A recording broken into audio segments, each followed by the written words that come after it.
No, I mean, I don't think I deserve being cut that deep just at the start of the show, right? Just Whistler just coming in with the slating.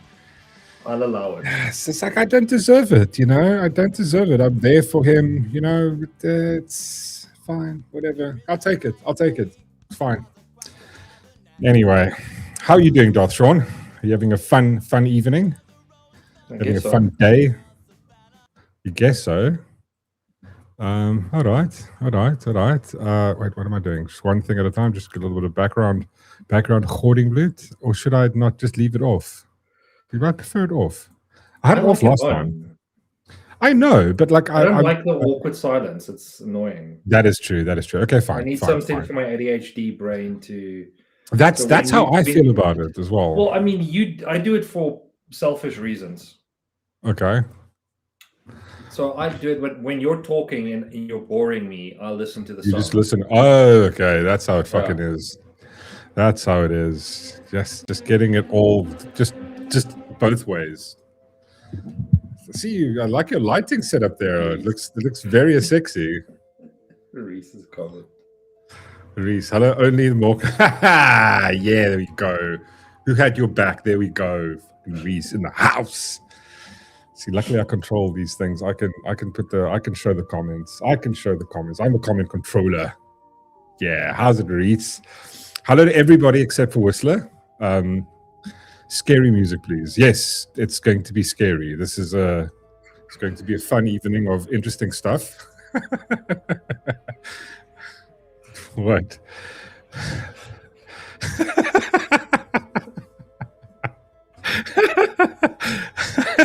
Lock it up in the box. Wrap chains around and throw it to deep part of the ocean where it can never be found.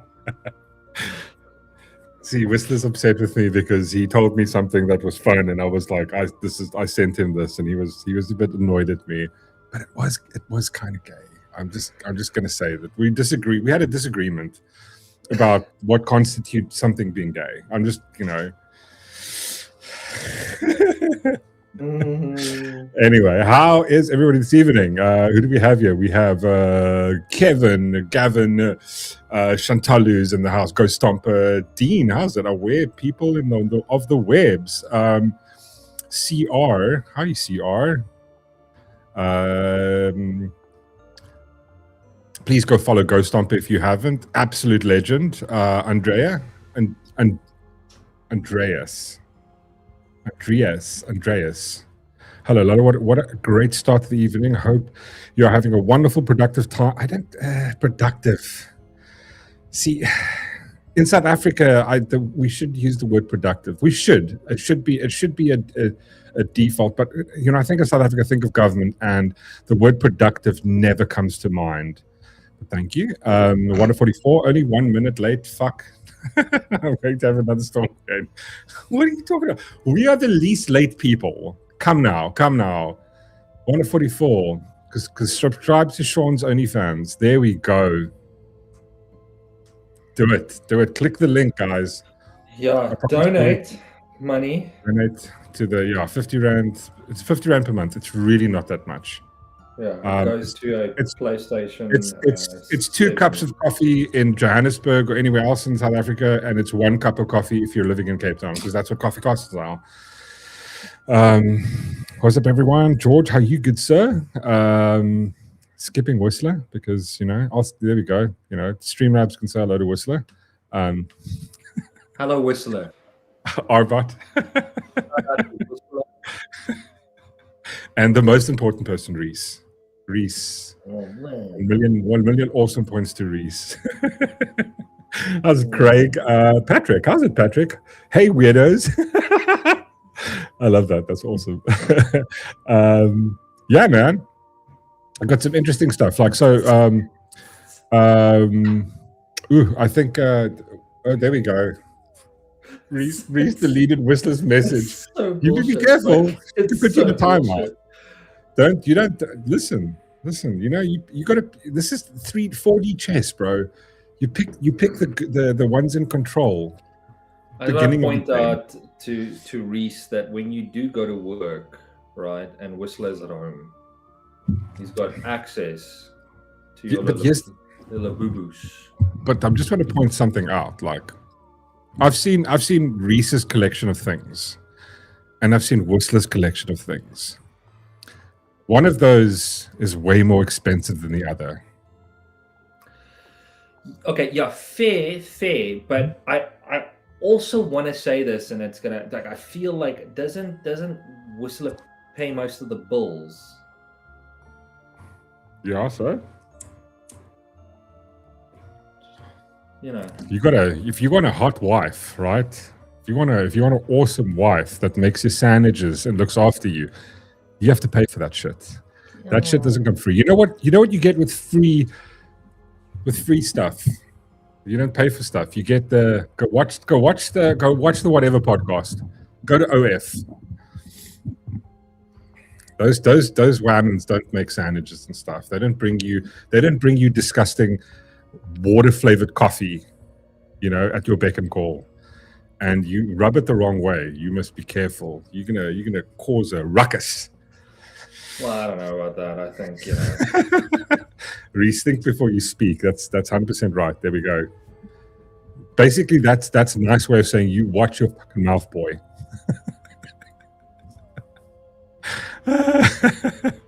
Which has more utility. Oh God, I'm not going to get into it.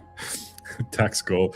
Right. Listen. So we're going to talk about Nolan's thing, but I was saving that for the middle.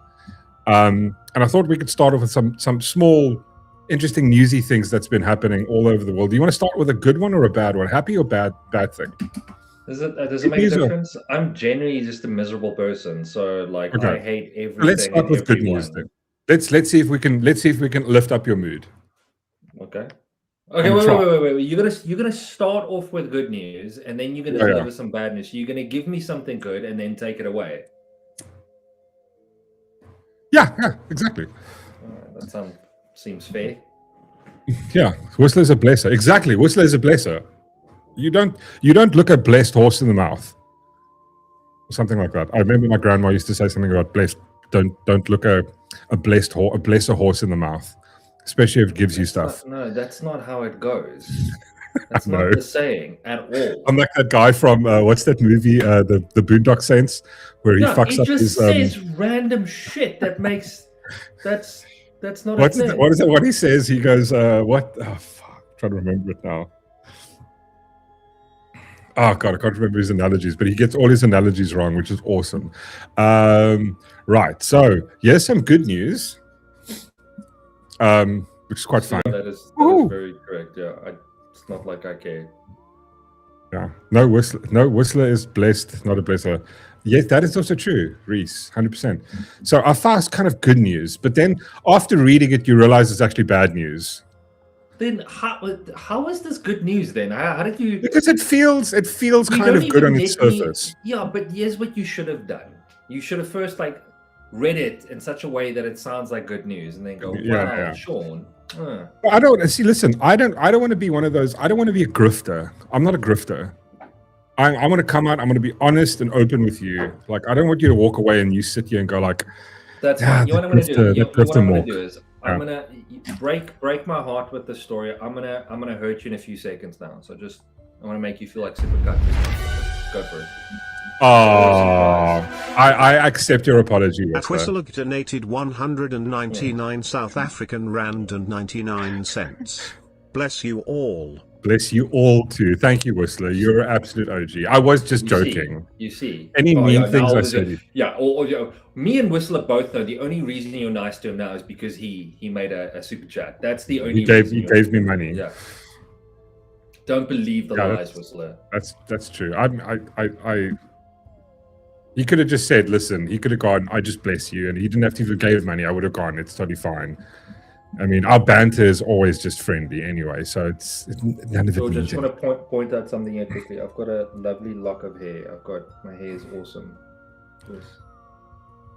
No issues. See, also what I think what happened was Reese went in there. She's like, listen, if you're not nice to Mork, I'm going to cut your balls off while you sleep. He was like, fine, I'll have to do this now. So I can almost see maybe this was done against his will. Anyway. So kind of good blink. Whistle a blink if there's a problem. Blink if you need help. Yeah. blink in the chat. Yeah, blink in the chat if you need help. Fuck my life. Mork, I heard you were going bald. Is this true? And why is it true? I'm not going bald. I've got like a little bald spot here, but I mean, no, not like bald. Can I tell you what? It's because you wear your cap too much. That's your hair needs to breathe. Myth. My hair breathes all the time. No, it doesn't. See, I wear my hat like they say the colored guys do. You know, where you just like you put it on and it sort of sits on the top. It looks like really high. I have to tighten more because they do the vibe, but they do the thing. But like, there's whole space here. So Overcomb 3000. I agree. I agree with Ghost Stompy here. Whistler, if you need help, send super chats.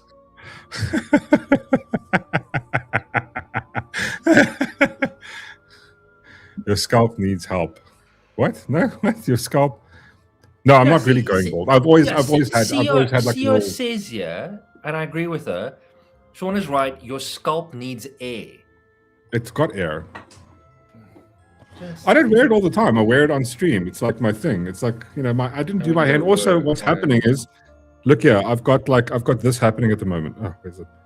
See, so I'm growing this out, so it looks fucking stupid, right? I look like Friar Tuck. Look there. Right? It looks terrible. You want to say why? It looks fucking horrid. Do you want to name and shame someone? Yeah, well, I don't want to because I don't want to get the cuck, but like because I had the missus shave it and she went too high, and I was like, okay, cool. Now I've got to grow it out, so it's got that sort of. I just got a question, right? I just want to run me quickly through it. Just a quick little scenario. She's busy shaving the side. Did you know she did it? No. It wasn't like that. It was like it went higher. So every like 2 weeks or 3 weeks when she shaves it, she goes a little bit higher, then a little bit higher, then a little bit, and then eventually we're going, oh shit, wait, this has gone too. Oh, it's a little bit too high. And the next time, yeah, it's kind of turning into a mohawk, and so now we got to correct it. So now, I mean, I don't always wear a cap. So Ronaldo has the same cap. No, he's got a sick cap, or he's got a Nike one. This is a no-name brand. See, there's no fucking stupid sticker on here. I just want to point that out. Air from inside your head doesn't count. Oh, wait, you probably sleeps with his cap like his little teddy bear. No, I don't. Wait, so we're trying to get to the fucking story. All right. Yes, it's distraction. Squirrel. Exactly, squirrel. So, good news, South Africa. South African government has announced, President Cyril Ramaphosa has dismissed Minister Tolashe. So we were speaking about her last week. This is the minister who's like that got the Mercs or sort of SUV. The cars, yeah, the SUVs, China donation. Kids have it. Like she's got the cleaning lady that pays her daughter half a salary as payback, and you know the government, her department's paying for. This was the person that's in charge of SASSA grants. She's been dismissed. Now I saw another statement which was actually said this. Where's it now? It came reading this. It says Minister Tolashe has been fired as Minister of Social Development, and I was like, okay, that's good. And then I saw this one, and it was, oh well, she's been dismissed. And then I'm like going, dismissed and fired. And then I saw another article which says she's been removed as the minister. Okay. Just that's the part that I'm going. Wait, what? Just a quick question. Yep. Right. Is it like those people that me and you know that made the stupid comment by going, "Do I have to give it back?" Yes, she's probably made a stupid. Give her. I have to stop because I'm in shock and awe at this fucking moment right here. Is this who I think it is? Is this Mr. DV, the best drummer in the fucking world himself? Yes, it fucking is. Look there, it's his picture. Ball bag. This is. I must point out that this is one of the best drummers in all of existence that's ever been drumming. Is this man right here? This man, Sean Devey, is an absolute fucking OG of a legend. How are you, good sir? Thank you for, wow, I've only been doing this 2 years, and this is the first time he chats. better late than never. Yeah, it's cool. No, we had a Kif, me and DV had a Kif Bry on the weekend. It was really awesome seeing the homies, the Hogs homies. Yeah, absolute OG, this bro. Also, not just that, he is probably one of the best graphic designers I know. Like, absolute legendary. If you're looking for someone and you have coin, I can hook you up. Yeah, dude, welcome, bro. Thanks so much for hanging, homie. Very Kif. So, back to this. You asked, must she give it back? I think she's asking the same question. But that's not the problem. The issue I have is that you've got yes, sorry, I'll do it. Fuck it. Pull your tongue out of my arsehole, Gary. Yeah, it's fine. I know my tongue is in DV's ass. It's fine. It's totally cool. We're cool like that. It's like we say no homo, so that doesn't count. No, he's no Derbs vibes. No. You're way off. He's homegrown, born and bred. He is I mean, you can't say homegrown because it's applicable to where I'm from. Oh yeah, this is true. No, on my side, he's homegrown. His other half he has got Derbs vibes. Yeah, that's true. His other half though, not him specifically. How's it, Heidi? Good to see you. Look, are we getting so distracted from the story? This is why do I even do this? Distracted. Fucking bothered. Anyway, so the issue I have with this word here, dismissed, because there's another article where she got removed, and I'm going like, wait a second. Think about this for a second. You don't get, like, she's still getting a salary. She's not going to get, it's not, when she says she's being removed from the position, not from the salary. What do you think the Minister of Social Development gets paid? I bet you it's above 2 million a year. She gets paid above 2 million a year, and she's still stealing from the government. She's getting cars and shit for her kids. Yeah, but that's what I want to know. Is the cars the reason she's under investigation? Does the cars get removed?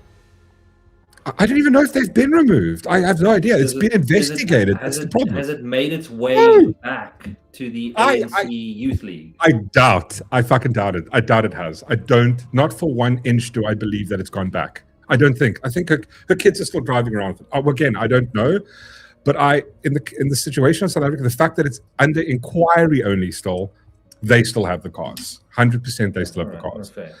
Also, in interim, the President Ramaphosa has appointed Minister of the Presidency of Women, Youth and Persons with Disabilities, as the acting Minister of the portfolio, pending a full-time appointment. So here's the thing. Just bear with me for a second. She gets dismissed, removed, fired. She still keeps her salary, right? And then they employ someone new to take her place and then gets another salary. So there's 2 million. She's chilling out and just gets paid. Weren't the car sold and money... It could have been, Chantal. I don't even remember it being... I don't even know if I read that far into it. There's more than likely the chance. But yeah, like, just gone. Just more tax money, just down the drain. No reason, just dismissed. It's not like they get fired, because I don't think they will. Think about it. Think about it in the sense of working for what's the workers' vibe, your workers' rights. What's the corporation that, like, not the corporation, the government division that looks after Labor Department, the Labor Department. You can't just fire someone for no apparent reason, even if you're the president. So he's got to keep paying her a salary, right? Because you'd have outrage. So this, if you think about it, this is a money making. He can bless certain people in the government by putting them in a position for a year, dismissing them. They don't have to do jack shit. They can sit the fuck around, do absolutely nothing for like a year, and then carry on doing nothing for the next 5 years. Because if I'm not mistaken, what did Ramon Kabanak, he sued, I think he took the Department of Agriculture, he took the minister to court on the basis because they gave him a contract, a 5-year contract, and I think he sued for that. So he kept that. but they asked him to resign in order that he would give that up. And he said no, he wouldn't resign. They have to physically fire him. Now, I don't know if it's the same with regard to this, but she keeps her full salary, bro, for the next 5 years, at least. And then, so that's 2 million plus, probably 2.5 times 5 years. And then we're going to put someone new in a place, so it's going to be double that. Welcome to South Africa. Have a nice day, taxpayer. It's absolutely insane. Like this is just, so that's why I said it's good news disguised as it's kind of good news, but it's also bad news, because you think of it going, oh wow, the president's doing something, but actually behind the scenes they're scoring. Yeah. What was the other thing I wanted to chat about? I had some. Do you want to read some just comments quickly while I get the other thing up and running here? All good.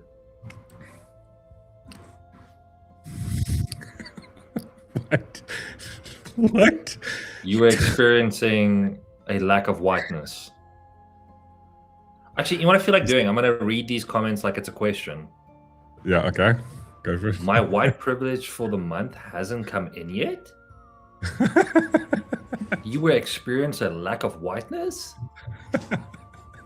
All good? It was registered in my kids' names? Yeah, that's exactly. Oh, what? Totally misread that? I didn't know. Well, we took the cars and gave it our children? What, we weren't allowed to do that? What? Where does it say that? Where does it? I didn't get the list of the notes of where does it? Where's the government rules at? This is what the government is. What? So I wasn't supposed to give my children the cars that were donated by the Chinese? Dude, it's insane. I lost my butt plug? So here's actually good news. I kind of like this one. This has no bad connotations. I like this one straight off the bat. This is good news. So now, before we get to the Nolan stuff, just a couple of. This was an interesting one. This is kind of up Whistler's world. Awesome. ANC hit. I'm reading. I'm going to read the comments. This is a good question. So ANC hit by data breach. 2 million private member records exposed. See, I like this. This is the kind of vibe I can gel with. This is yeah, because I mean this is cool. I want to know the dirt. I want to know that. I do have a question or more, and I would like to throw this out to any possible hackers watching this. You know the hackers that hack like Standard Bank. Yeah. And all that. Can't you do us all a favor and hack the government and expose them? That's right. Here's that. This is this. I mean, remember they do more of that. I think they're doing it. I think they've heard you. I think they've preemptively heard you. I think this is all the times we were talking to Whistler about it. We were going, can't we hack the government? And I think, again, I'm not going to say it could be him or it is him, but you never know. I'm not going to say, I'm not pointing fingers. I'm just going, I don't know. We know Whistler. One of our biggest wishes was to have this happen, and it's happening. So again, think about also Black X. Maybe if it was a Red X, I would have probably believed it was. But I mean, he obviously doesn't want to give away his thing, so he probably made this up. Cyber criminal group Black X recently posted on a hacker forum it was selling nearly 2 gigabytes of private information belonging to members of the African National Congress. Ooh. No, I'm listen, if they were cool people, why don't they just give it away? That's what I would love them. Just give it away. Just go like no. There's that saying that goes, if you're good at something, never do it for free. That is true. That is true. If I was a DA or like another like party group, I would pay those hackers to get that information. And then can't we do that though? Can't we go and like, listen, can I just have, what can I get with that? What can I get 100 rands worth of email information on like this person? Yeah. I would do that. Like buy a loose 100 rands worth of data, information on like, I don't know, this politician. That would be careful. According to the threat actor, the database contained 2 million records exposing ANC members' IDs, phone numbers, email addresses, physical addresses, and photos. I would prefer email, stuff like that. Again, they're getting there. Guys, whatever you've done is well done. Good on you. Not possible to hack the government. Last time I checked, the system was offline. Yes, that's very, very true. I'm surprised they got it right. Dude, if you're watching anything happening at the Matlanga Commission, it's going, I have no idea how these people have been able to swindle and commit corruption and fraud at the rate that they're doing. Like, have you seen some of the people try and defend what they've done? It's just, they go, okay, wait, so you went there and you picked up drugs that you were not supposed to, and the guy's like, you might as well put a fucking sign up that says I'm guilty. It's insane. It's beyond the pale. It's really nuts. What was the other thing? Let me just quickly check. So there was that. Just minor small things. Interesting things. I thought this was, it feels like the world's going in the right direction. It feels like it is. I don't know. Somehow there's been a turn in the last few months where, we've got the Matlanga Commission, we've got people going to jail. The whole vibe with what happened last week with Cyril, you can't just have $4 million in a couch sewed in and your mattresses and stuff, and it's completely above the board, and then the Reserve Bank goes, that's totally fine. No. This is I didn't like this one. Just another headline. Wasn't happy with. The SABC has been allocated 234 million for the 2020 financial year by the Minister of Communication. Okay, why? Why does a business need the taxpayers in fuel injection to keep them running? If it doesn't work, if it's financially bankrupt and it's not making money, just kill it. Just let it die. Why we keep putting money into this thing that's just a shit show, and we'll keep on doing it. And here we have someone from the DA, who's a minister now, allocating money to it. Just going, bro, no. Again, hopefully, you know what it is? This could be the positive here. They could have requested $1 billion, and he went, nah, we're only going to give you 100 million, 230 million. And they're like, no. But absolute shit show, this country. Absolute shit show. So this was interesting. I don't even know how to begin this. So remember we were talking about how can we improve crime in this country? A really easy way, right? Yeah. A really easy way was let's put more CCTV cameras up, right? It sounds practical. It's going to help with, and we showed you one. What was that? H-Vision. What's that? The company we went to. We looked at there. They've got this KIF tracking systems for traffic intersections, where it can zoom in 4K cameras, zoom in. And every single taxi driver that does the thing where they drive on the wrong side of the road or they jump the red traffic light every single morning. It happened 3 times this morning, wrong side of the road, jumps a traffic light, jumps a stop street. All we have to do is put up CCTV cameras, right? Yeah, probably not the best idea because this happens. South African's province puts up 960 CCTV cameras to keep an eye on its residents. Problem is, Gauteng provincial government has spent nearly 224 million to install 960 CCTV cameras. Okay. Must I do the math quick? Yeah, please do. How much is that per camera? How much is that per camera? Okay. Was it 124 million? Divided by 960 cameras. So that's a 129,000 rand camera. Okay. Yeah. No, dude. It's sounds legit. Sounds, when I go to the security shop, so that's you can buy maybe 2 8K 110-inch Samsung TVs for that amount of money because they're about 70K a piece, right? So you can get 2 of those. I don't know. What cameras are they? Are these the same cameras that you find on the space shuttle? Is it the same thing on the space station orbiting the how world? much per What camera? the fuck? 129,000 rand. Well, 129,000, 166 rand per camera. 129,166. 129,000 rand per camera. Like,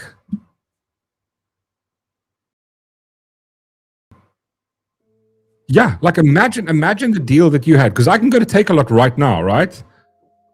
Yeah, it's right up there with the 200K brim. But this is what I don't understand, right? Is there nobody, like, dude, every time we do a budget, I did 3 quotes today, and they get checked by cost controllers for agencies, right? Agencies have cost controllers, and they go, what's this for? I'm going, well, it's studio time, whatever the fuck. And they go, ooh, that's, the other guys charge this. And I go, yeah, but we're not charging the extra little thing. Then they go, okay. Imagine looking at that going, all you have to do, bro, if you get the quote, if you're working in government, right, and they send you the cost and you go, seems a bit high, all you have to do is just go to Takealot and go, the most expensive CCTV camera you can find. Let's try that quickly. Let's go to Takealot. Take a cock. So I'm looking at Chantal's comment here as well. Severely inflated prices, but I assume it included installation and infrastructure. And I'm like, that's what I was trying to work out, going infrastructure per camera. 100, how much? 100? 129,000 rand per camera. That's you're joking. That's insane. Would you need 2 people to install that? Also, my question is, are you looking, it's not going to be 960 cables. It's technically one cable and they all connect, right? I'm assuming that's how it works. But I mean, look at Slippery Pickle's comment here. He goes, to be fair, Mork, with a DVR and screen and 8 channels basic system costs 13,000 rand, and the cameras are only 29 rand each. Bro, you could look here. Let's just go. Let's go CCTV camera. Let's just see what the most expensive CCTV camera is. Camera. Just I want the top of the line. CCTV camera, sort by, oh my god, go away, sort by price, high to low. There we go. Let's see, sponsored. Oh, look at this. This is the most expensive one on Takealot. Here we go. Ah, wait, sorry, wrong one. Takealot. Oh, wait, that was the wrong one. Hello there.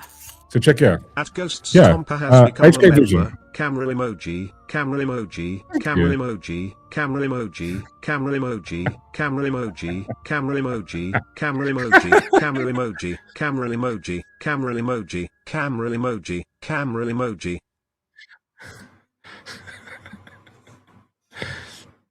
Yeah, there's installations cards. Not saying all is legit. Yeah, again, but it feels like it's a little over the top, right? But that's what I'm saying. It's 100, what, like 120, 24,000, 29,000. Yeah, look here. You've got a HK Vision of 32 channel, 4 MPEG. Was I just clicked on them? They are 4K. Are these 4K? No, these aren't 4K. But that's at 70,000 rand, right? That's how many? 16 cameras. 16 cameras, right? We can look here. Like you can. This is the higher it goes.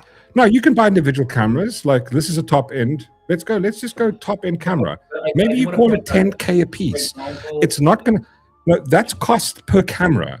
Are you telling me it's going to cost 129,000 rand per camera per installation? That's insane, right? That's fucking insane. Hi guys had guessed. No, I how we all do. do. I'm assuming the cameras that they're using. How's it, Gavin? Thank you so much, dude. The cameras. I mean, like, just it's overpriced. It's way overpriced because I've worked in. That's per camera. Say like you go. Okay, cool. Let's say that. What's the most expensive camera you can think of, Darth Sean?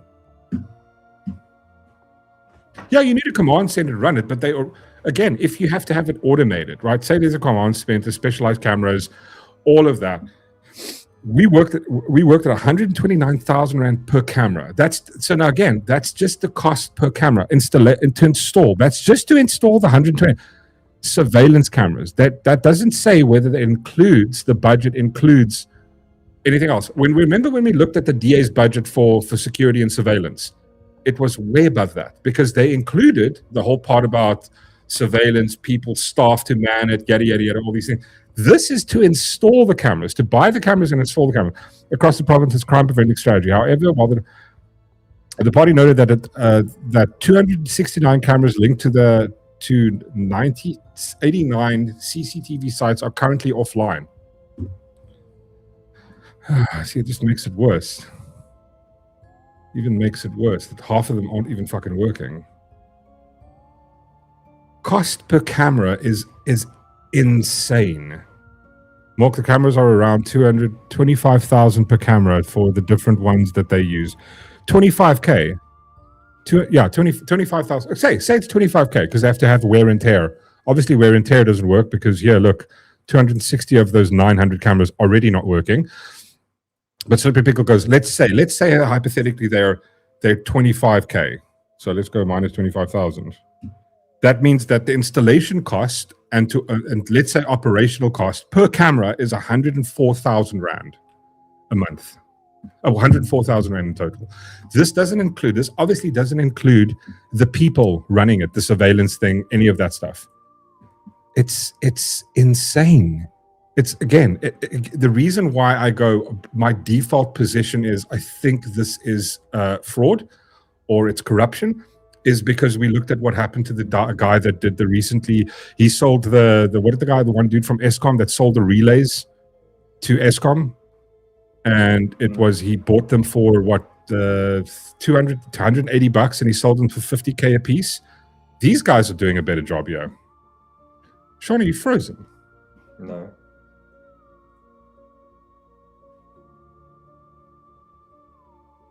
You look frozen on my side. Oh. It's weird. Let me just take you off and on again.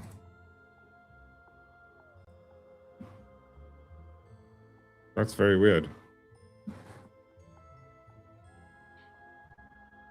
I can't see you. That's so strange. Hold on. Let me just quickly fix my side. 1 second, guys, ladies and gentlemen. It always breaks. It always breaks. Why does it break? Just read some comments for us, Sean. I'll be back in a second. Okay. Not frozen, just freezing? Can't see you now, Mork. Why is Mork's mic dead? All right. What do you guys want us to talk about? Yeah, he does. He bails. He always bails. Go Stomp, you so right.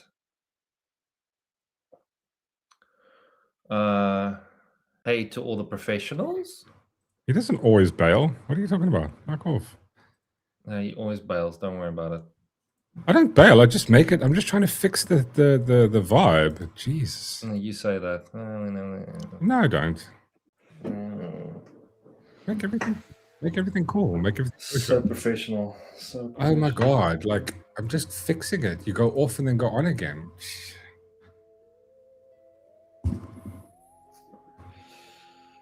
I'm not falling for that R-bot. I can see the thing he got up here. Right. Okay. Cool. All good. Back in the hood. Right. So with that said and done, I don't know. We can speculate on the costs there. I just think it's high. Right. Thoughts, Sean? Do you think it's overpriced? I feel like it's overpriced. I mean, if they're stealing on everything else, and like somehow we're expected to believe that they're not stealing, yeah. I remember the city of Johannesburg is one of the worst culprits, right? Look at the police, all that. It's completely screwed.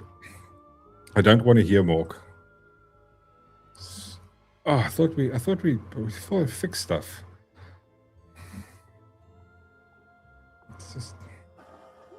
Another day, man. It just cuts me deep, bro. It cuts me deep. But I can hear if there is sound. See, they can hear me, which is great. They can't hear you. They can.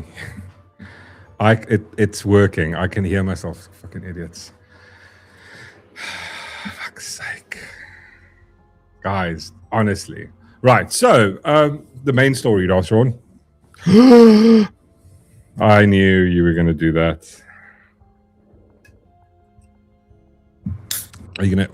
What does it taste like? I hope it tastes shite. I hope it tastes like White Monster.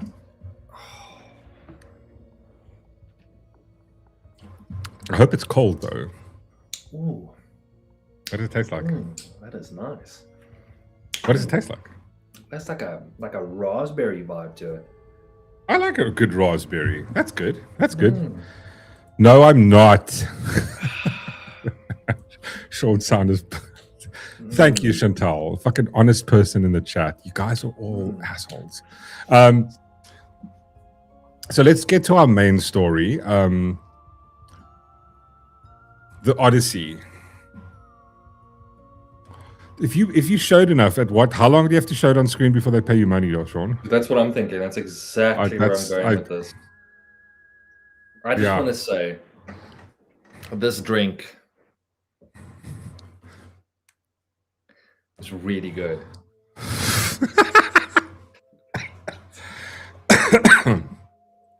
It tastes like data leaks and ransomware. Nothing tastes like Fresca. That's true. That's true. What's that dude that said that? Best marketing.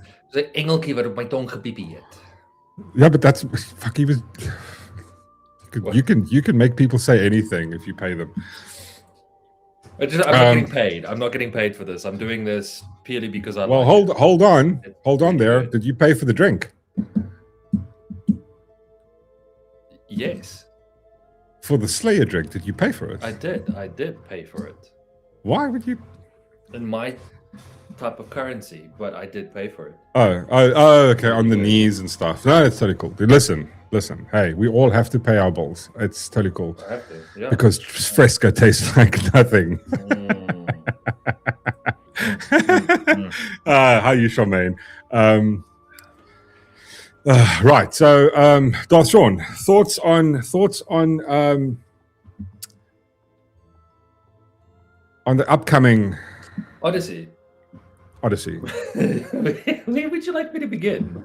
That's what we're gonna have. So we're gonna have a chat. We do a lot of politics, and we don't always get to have a nice in-depth chat. But I think this is very much mainstream news, and we have a philosophy here. One of the reasons we started talking, because our origin of discussion has always been cinema and how it correlates to politics.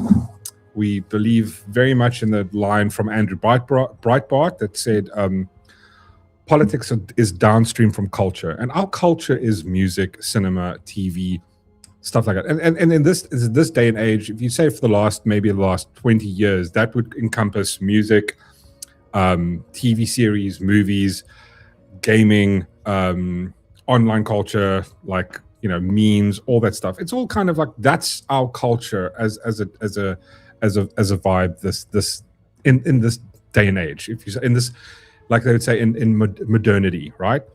And I have a problem with when I think we've been noticing it more and more over the years, and it kind of felt like they were cottoning onto it, but because there comes I'd never mind back in the day when they used to put political themes in subtly, subliminal messaging of political ideas in stuff, right? I didn't have an issue with it until they started doing it where they stopped caring about doing it subtly, and they did it on purpose. They did it with not caring to the point where they're hemorrhaging money. Ronaldo, hello Voortsekkers, good evening. Thank you, good sir, much appreciated. Ronaldo Gauss in the house, Renal Dog in the house. There we go. Thank you, Charmaine. Big up to all the awesome people. And Recon 1. Yo, how's it, Recon 1? Good to see you, good sir. Welcome. Yeah, we're just about to start chatting about the Odyssey, about Christopher Nolan's new movie. Now, listen, I have to preface this by saying, okay, wait, maybe let's just say hello to all the peeps in the chat.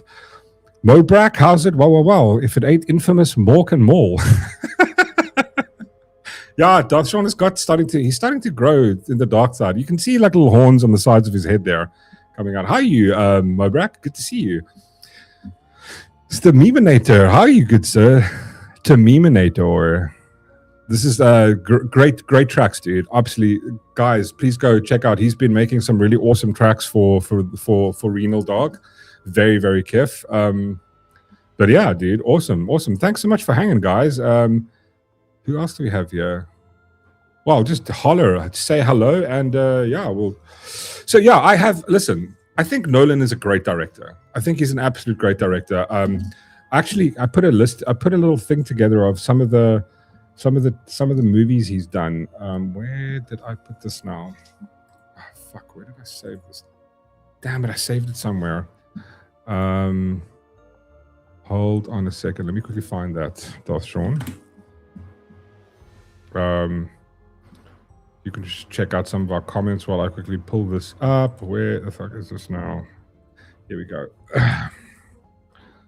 Let me find it quick. Oh, I've got to go scratch deep now. Was it here or where was it? That's fine. Just chat GPT it or Gemini. No, I could just. I mean, I could just go to IMDb. I mean, listen, like Christopher Nolan's done some absolutely epic things. I mean, the Batman series is amazing to me, right? Who didn't like Batman? Christopher Nolan's Batman. Why you didn't like it, or you didn't like Batman? I don't like Batman. But did you like the storytelling, the cinematography, the style in which he did it? It was great. I mean, what about some of the other stuff? Interstellar. Great fucking movie, right? Interstellar, I enjoyed. It did, yeah. Yeah, I wouldn't say it's like a 10 out of 10. I mean, like to me, it's like a 7, 8. It's good. Like the story, it was a good movie. It made you think, and I liked it. Yeah. What about Memento? Remember Memento? That's one of his earliest works. Memento was good. I watched Tenet. The Prestige. The Prestige. No. Tenet was you know what it felt like? It felt like what's that guy that does all the framing? Asteroid City. To me, it was like it's going like, oh, bro, you listen. Wes Anderson. It was going like, bro, you've gone too far now, and that's what happens. That you can't be the best director or the top director forever. And I think with Tenet, it was one of those where it went. Was it Inception? Inception was good. Tenet was Inception. I didn't enjoy Inception, like the idea of a dream within a dream within a dream. No, I think that was a great. I think that was a great. Like the plot got really hectic, right? But it was a great. I like the imagination of the story, of the idea, and being able to put that onto film, right? It's good. You look at it almost like the whole vibe with like the Matrix. It's like you have to put that into a picture so people can understand it. And it was. Yeah, I think at the end it was. I would say, so Inception was maybe half an hour too long. And then there was like, again, this is where we're probably going to have an issue. Was his biopic, which I didn't. To me, it was like, nah. I didn't really care that much about. Let's just look here. So yeah. Oppenheimer, you know the thing. I think the reason was, and this is my 2 cents on Oppenheimer. I think the reason people loved Oppenheimer was because you've been deprived of good cinema for so long. Then when you give it, you see it again, you go, oh my god, what is this? This is amazing. I mean, if you think back, if you go watch any of them, any movie, I'd say 90% of the movies that came out between 1990 and 2010. I'd say 90% of the movies are going to be absolutely brilliant. Cinematography, story, everything in half the time. In an hour and a half, somebody's going to encapsulate you as an audience member, where you're going to care about character, you're going to care about stories, you're going to care about what happens to them, why thing is happening to them. Whereas I've sat in situations where I'm watching a series I'm a season in, and I'm like, I don't care about any of these people. I don't know why I'm watching it. I just don't care. Now, like Tenant crap, I think. Also Dunkirk, way too long, way too not obviously not my cup. Like a lot of stuff, I think he was absolutely brilliant on. Let's just check out what his. Trying to see some of the stuff that he. Just here we go. So director, the Dark Knight series, Inception, Prestige, Batman Begins. Batman Begins, great. Memento, Insomnia was also, but again, it's like I'd give it a 6. Batman, The Dark Knight, and Dark Knight Rises. I think they're all good. I didn't like the whole vibe of the Batman itself, but his story writing, the plot, the twist, him making it sort of relatable to like trying to make Batman real. And I said to you before, like the issue I had with that was that you're trying to make a character which lives in a not a real world, in a world where Superman and all these magical things and magical beings exist. You're trying to make it real, great, but you can't take away that world from that world and make it, well, this is just the normal life. It's like it's your adaptation of Batman, and on its own, great. But the problem is that world lives within a world, which as soon as you think about that, it doesn't make any sense. Do you know what I mean? Which finally brings us. Sorry, just Dr. Sean, any opinion on your opinion on Christopher Nolan as a director? He's done some good ones, but he's done some shit ones. So like, it's some is a hit, some is a miss. Yeah, I mean, I'd say overall he's an alright director, right? I mean, some of the stuff he's done, I think it's good. Interstellar, great, emotional piece. Inception, deep thought. The Dark Knight, he's taken something and he's put a different slant on it, made it real for people who aren't into sort of superhero stuff to kind of gel with. Do you know what I mean? So yeah, let's just get everyone else's thoughts. Ches says Nolan has never truly known for his character arcs during his obsession with time dilation movies. Yeah, I would agree. I would agree with that. Yeah. What if it is it too soon for Chinese Batman? Absolutely. Hubby wants to watch something, and I'm not like looks like cuck. I'd rather read a book. See, but that's the thing. I think a lot of people have felt that with cinema. Like there is just nothing that like appeals to you. What's the last good movie you've watched, Sean? Can't even think of one, right? In the last year, what good has come out? It's so few and far between. You just like I told you the other. We were chatting about this other night. I watched The Ninth Circle.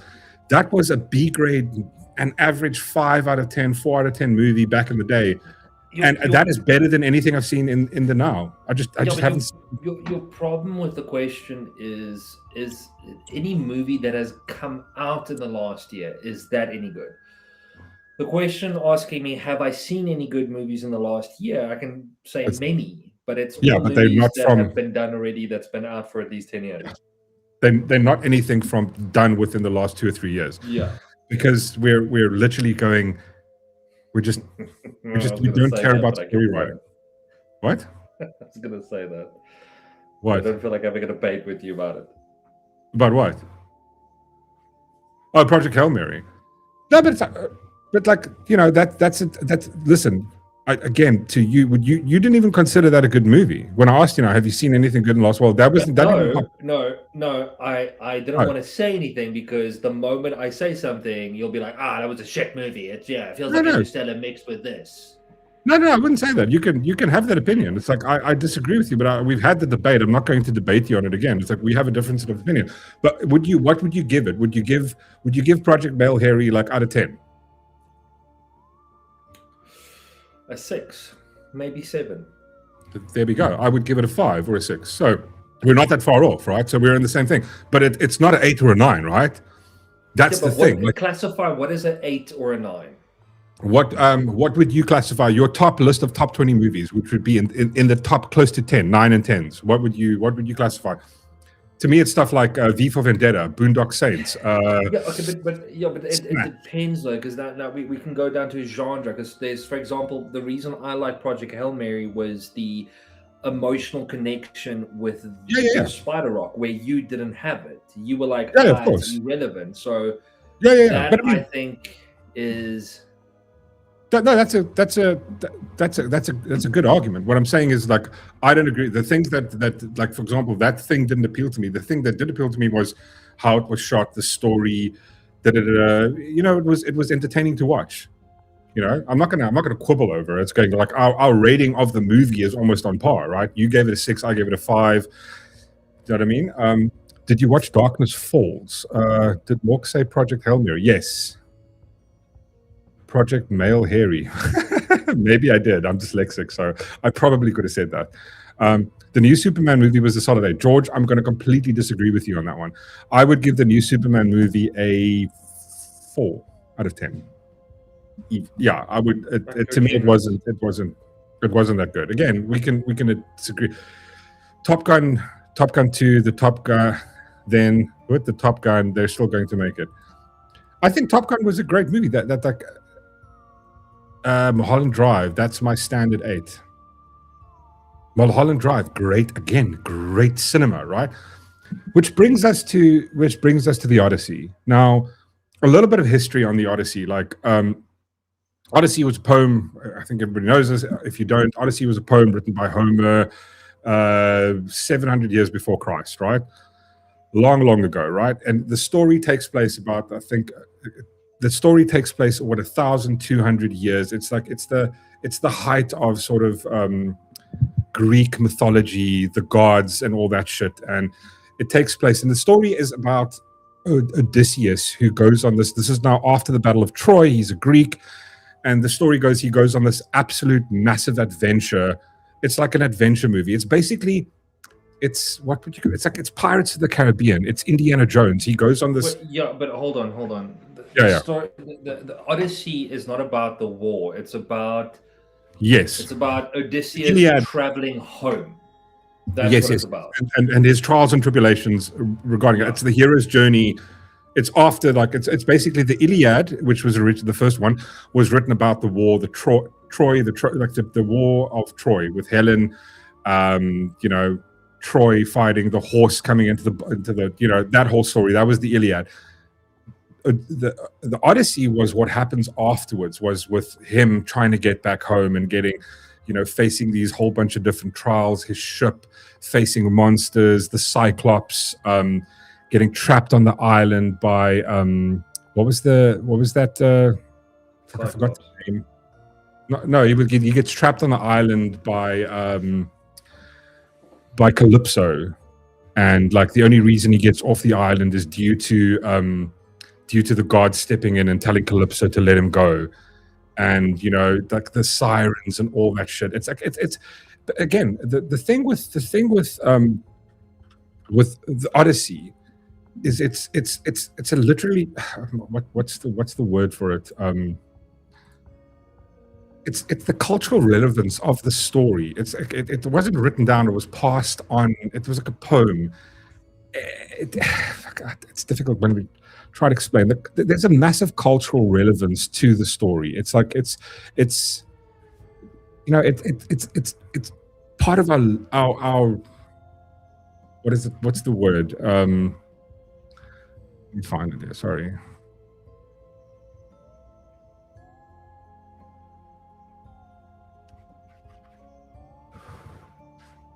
Yeah, it's the sequel to the Iliad. Just going through So this is what also a lot of people say. These two pieces of literary work, the Iliad and the Odyssey, are two of the foundational works of Western literature, right? So there was a couple of issues. So now getting to so this piece is you need to give it, like, what do you call it? Respect that it is. This is like taking Tolkien. This is way before Tolkien. This is the stuff that Tolkien read, that they based their stuff on, right? This is the kind of literary genius that people like Tolkien maybe read and referred to, and this inspired them to write about them, like, you know, Lord of the Rings, like J.R. Martin, like with Game of Thrones and shit like that. But it kind of feels like where Christopher Nolan has gone with this is kind of to disrespect it. And the reason I think he's doing that is based on is based on this. So he's taken a translation, right? Christopher Nolan has taken a translation. I saw this. Out of me. So again, God, this is just next level. So let me just point this one. Let's bring this up quickly. So yeah, so this is where Christopher Nolan, he first debate over the use of Emily Wilson's Odyssey translation. So there's the gold standard was, I can't remember what the guy's name was.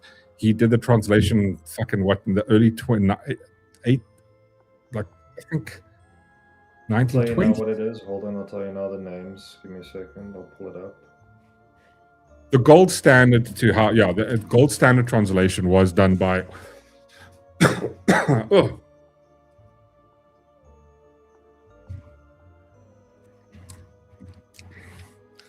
I mean, just looking at the photograph, it kind of tells you all you need to know about who the translator was. And also, she was hailed as the first woman to translate Homer's The Odyssey and Iliad. It's like that's her claim to fame, the first woman to translate a thing. And it's been translated quite a few times. So it was Robert Fitzgerald. There we go. The gold standard was Robert Fages, and then Emily Wilson. Emily Wilson did the translation. Now, so we go. Wilson's translation made history as the first English version of the Odyssey translated by a woman. Yay! We can do things, right?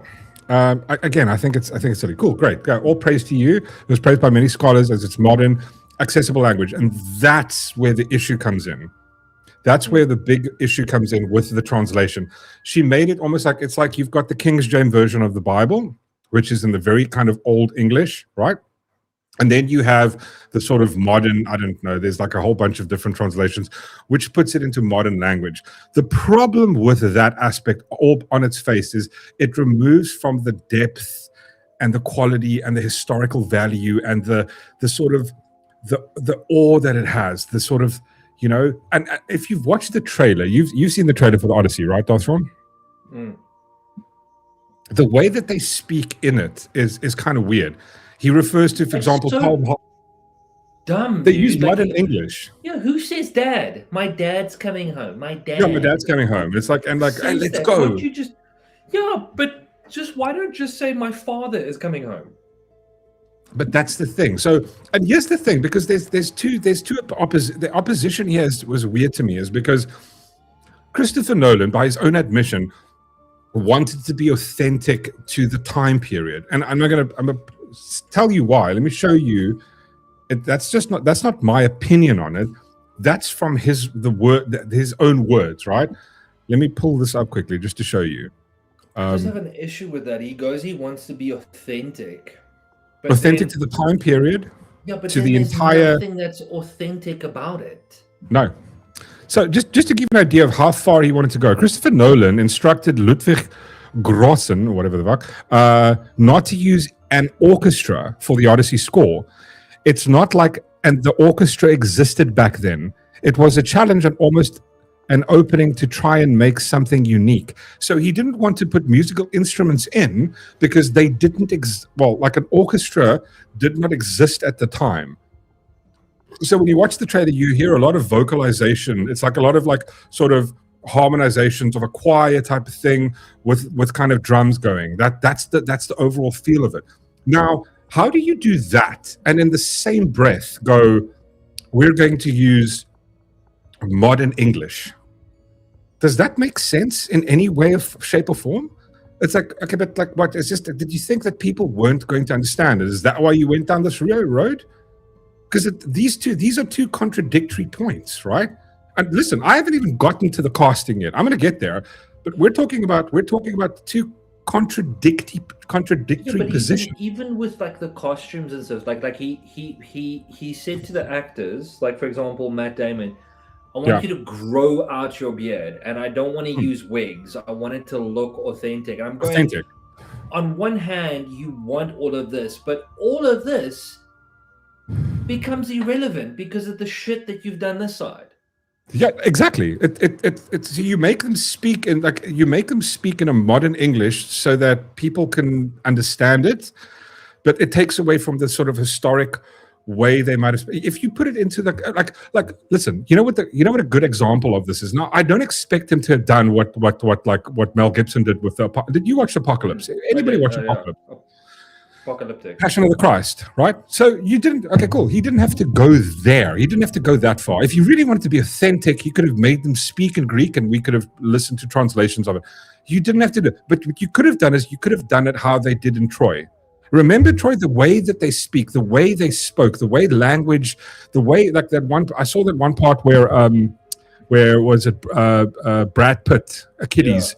Speaks to that one goal where he like the way that the way they speak is sort of old English. It's the way that it's the way that no. I think the best way to describe it is for example, I watched the thing about Matt Walsh when he's breaking down the difference between Wilson and Fitzgerald and the way. Yeah. They've removed all the flowering. Let's just keep it straight, boring conversation. But that once again, you're eliminating the depth, the gravitas, the poem, exactly. The romantic side of it. That's what you're eliminating. 100%. I can tell you a story about my day, just plain English. Yeah, I went to I went to work, came back, and it was a shit day. But if I start telling you, listen, I got up this morning and I went on this expedition and I was met with trial of failure after failure today. Tribulation. It has been one of the most difficult endurance days I've ever gone through. It sounds shit. If I had a shit day. Or you could have gone, how was your day? 6-7. Yeah. That's the fuck what he's doing. That's what he's doing because he's exactly. This is a contradictory position to have. And one side, you're telling your guy who's writing the score for you to go, listen, no, like, let's stay authentic to the thing. And then you're going, okay, cool, let's make them talk in, like shit that Gen Z can understand. And we're going that's my point. You might as well just had the guy fucking play electric guitar rather. No, exactly. It makes no sense. Your authentic bullshit means nothing.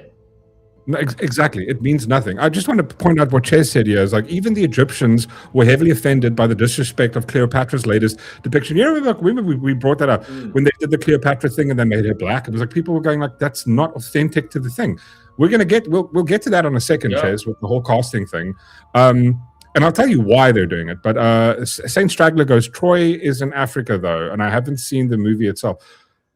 Troy is in Africa. I haven't seen it's an amazing movie. The thing is, Troy is about the Spartans and the Greeks, right? Who was Troy again? They went Sparta. No, Sparta and Greece came together and they attacked. Well, Sparta is part of Greece, so the Greece attacks the Troy. Right? Because of the whole story. Dude, if you haven't watched it, Saint Straggler, do yourself a favor, go watch that movie. The thing is, imagine them, like you've seen movies where they speak in sort of the old King James style of English. And it gives credence, it gives depth, it gives gravitas to the way they speak. There's a poetic flow of that, right? The city of Troy is in Turkey. All right. But they weren't but they weren't Turks at the time. Troy. No. That's what I'm saying. I'm just saying the remains of the city of Troy is in Turkey today. It's what we know it as Turkey. Yeah. And I mean, the whole story of Troy it's a basic, simple one. The movie was, I think the movie is 2004 where Troy came out with Brad Pitt and a couple. And even that, what Legolas was in there. Agamemnon, like one of my favorite characters. I still use his meme to this day where he just like laughs.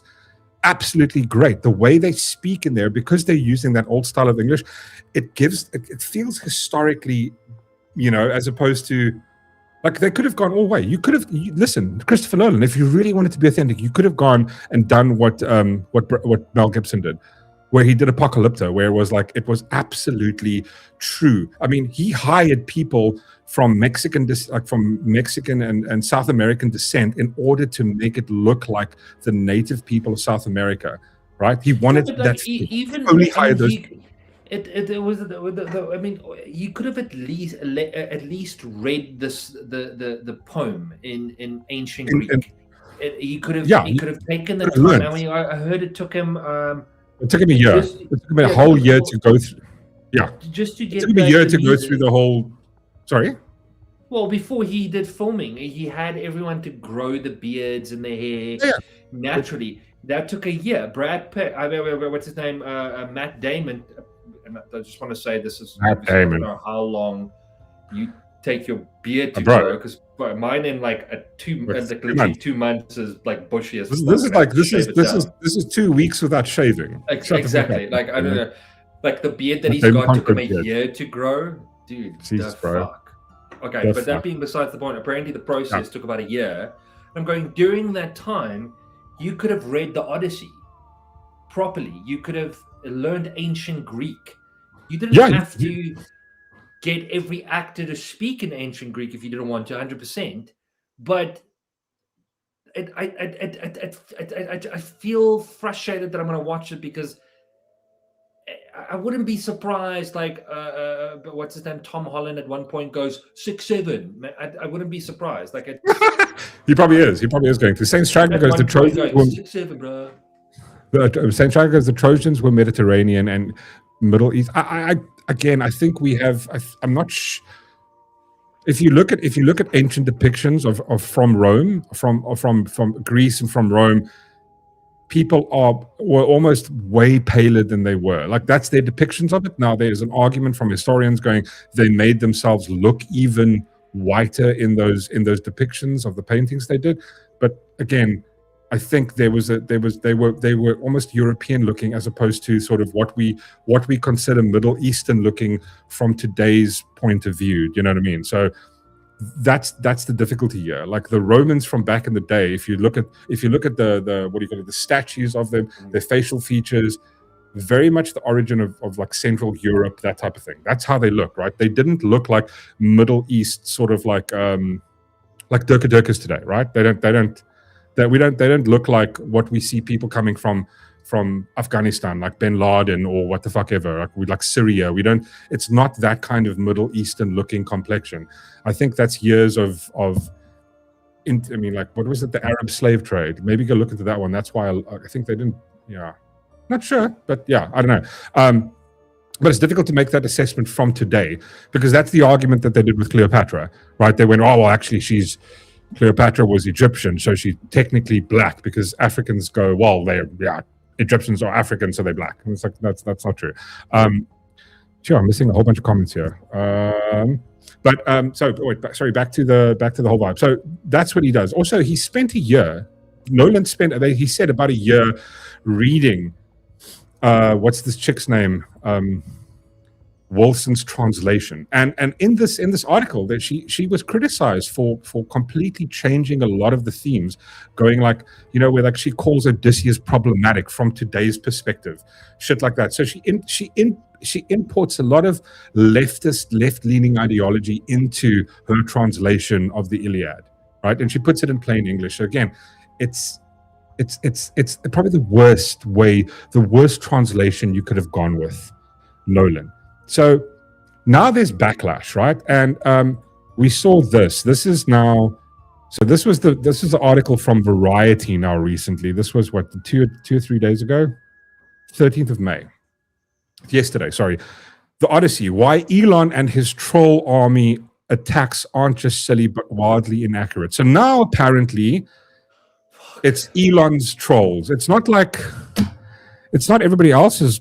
Like, it's not just everybody going, wait, this is stupid, why are you doing this? And the reason people are upset, and this article points it out. So it's like, from the team that brought you, so I love this, how they start this.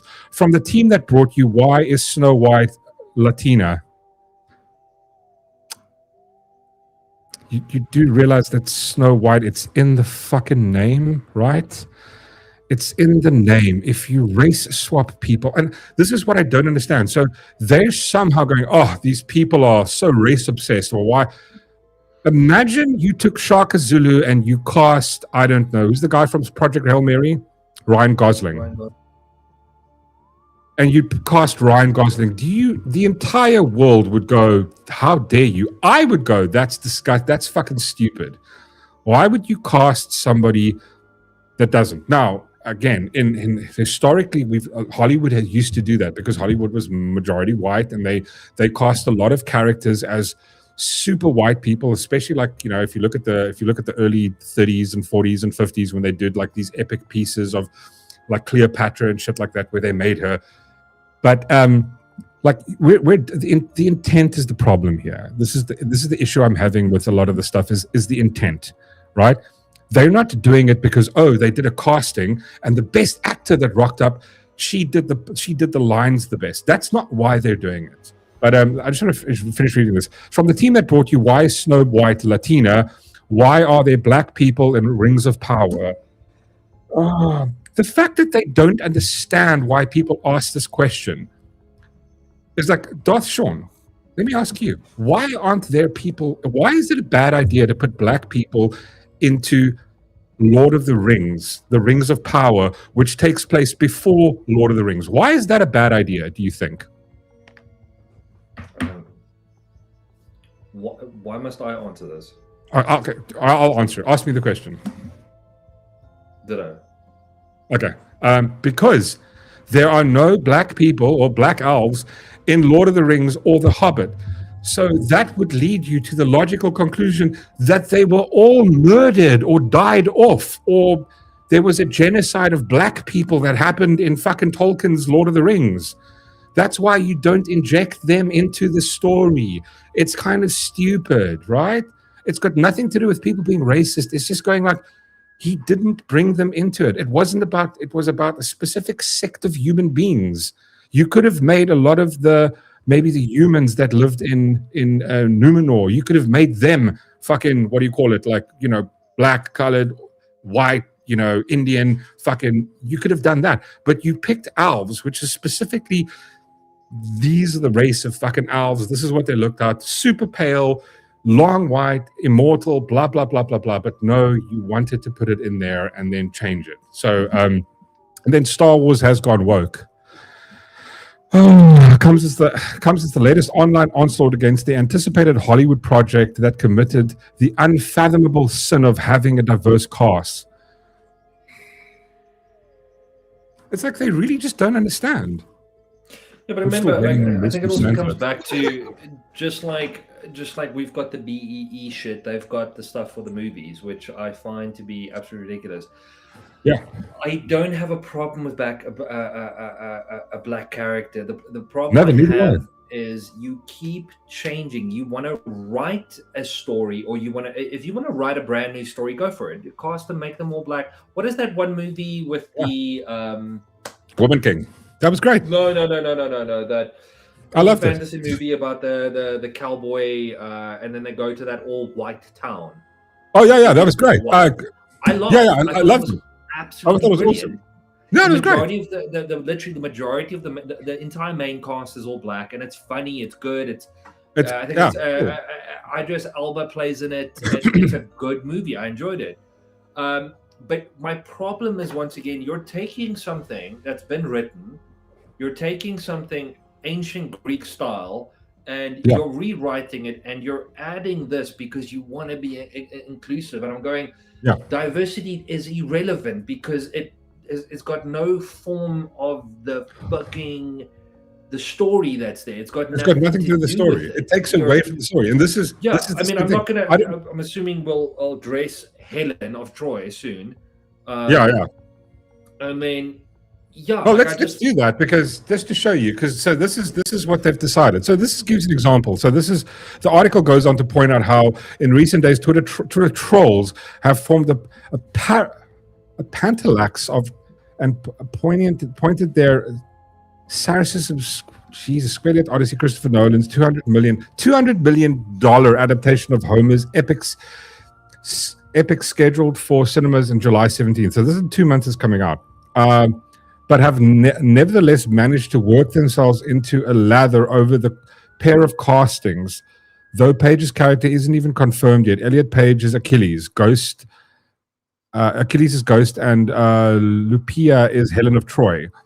Now, here is just an example. This is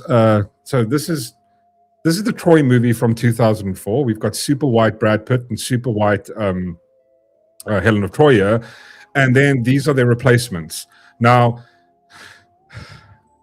again, Helen of Troy was Greek. She was not African. So you've taken away from the story and the historical context of it. This is the same person. Just for clarity. All right, so this is the person that bitched about. I'm gonna do one better for you quickly, right? Yeah. This is from Homer himself. Yeah, right? yeah. Go for it. Read it. All right. So Homer uses reoccurring phrases to remind the listener of her status. Right? She is most frequently called Helen of the White Arms in ancient Greek. Pale skin was a sign of nobility and beauty, as it is meant the woman didn't have to work outside in the sun. Long-robed Helen emphasizes her elegance and royal status, the daughter of Zeus, reminding the audience that her beauty is literally supernatural. So just quickly on that, right? By that definition and by his thing, so you would go like, okay, you cast someone who's African descent, you would by definition you would remove the idea of slavery in this world. You would go like slavery doesn't exist because she's a princess, right? She's Helen of Troy. And it's almost like they look at this and they go like, well, color doesn't matter. Anybody can be anybody, but they're so obsessed with race as a thing. But the thing is, they didn't, this is the point. They did not cast, what's this chick's name? Lepia. Am I saying that right? Yeah. Lepia? They didn't cast Lepia because she was the best for the role. They cast her because of the race. And I'll show you why now. I'll show you now why. And the same thing with Ellen Page here, right? It's Ellen Page, yeah. I mean, I'm not fucking calling. I'm not calling her Elliot. Go yourself. Yeah, she is still a she. Yeah, and even if she tries to, shave down. I mean, look, if she wants to legally change her name, that's fine. Go for it. I don't give a fuck. Call yourself Elliot. That's fine. I'll just call her Juno. Elliot, but I'll call her Juno. Elliot I'm calling her you're a Juno. male. Yeah, I'm calling her Juno. Like, I don't have to live into your thing. I mean, a lot of people have come out and gone, this is ridiculous, right? Because it is. Helen of Troy and Achilles versus 2004 versus today. Same thing. Old Superman. No, sorry. This is not old Superman. What's this guy, Kevin Sorbo? He's the dude from... he played Hercules. There we go. Sorry. You could have paid... Wait. You could have paid me to tank this movie and I wouldn't have thought of this. Because it doesn't make sense, right? Now, obviously, because Elon's brought this up, and now obviously there's a whole bunch of memes have come out, and there's like it's just disgusting. It's just disgusting. Look what people have done.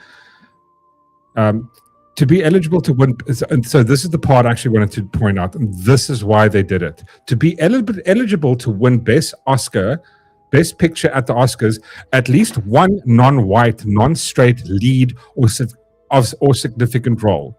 So basically, what the Oscars have done is they've cottoned on to what South Africa has done, and they've decided we're going to have race quotas in order for your movie to be nominated. To even be able to get a nomination, you have to cover one of these things, and it's not, I'm not making this up. I'll show you quickly. So check this out. This is where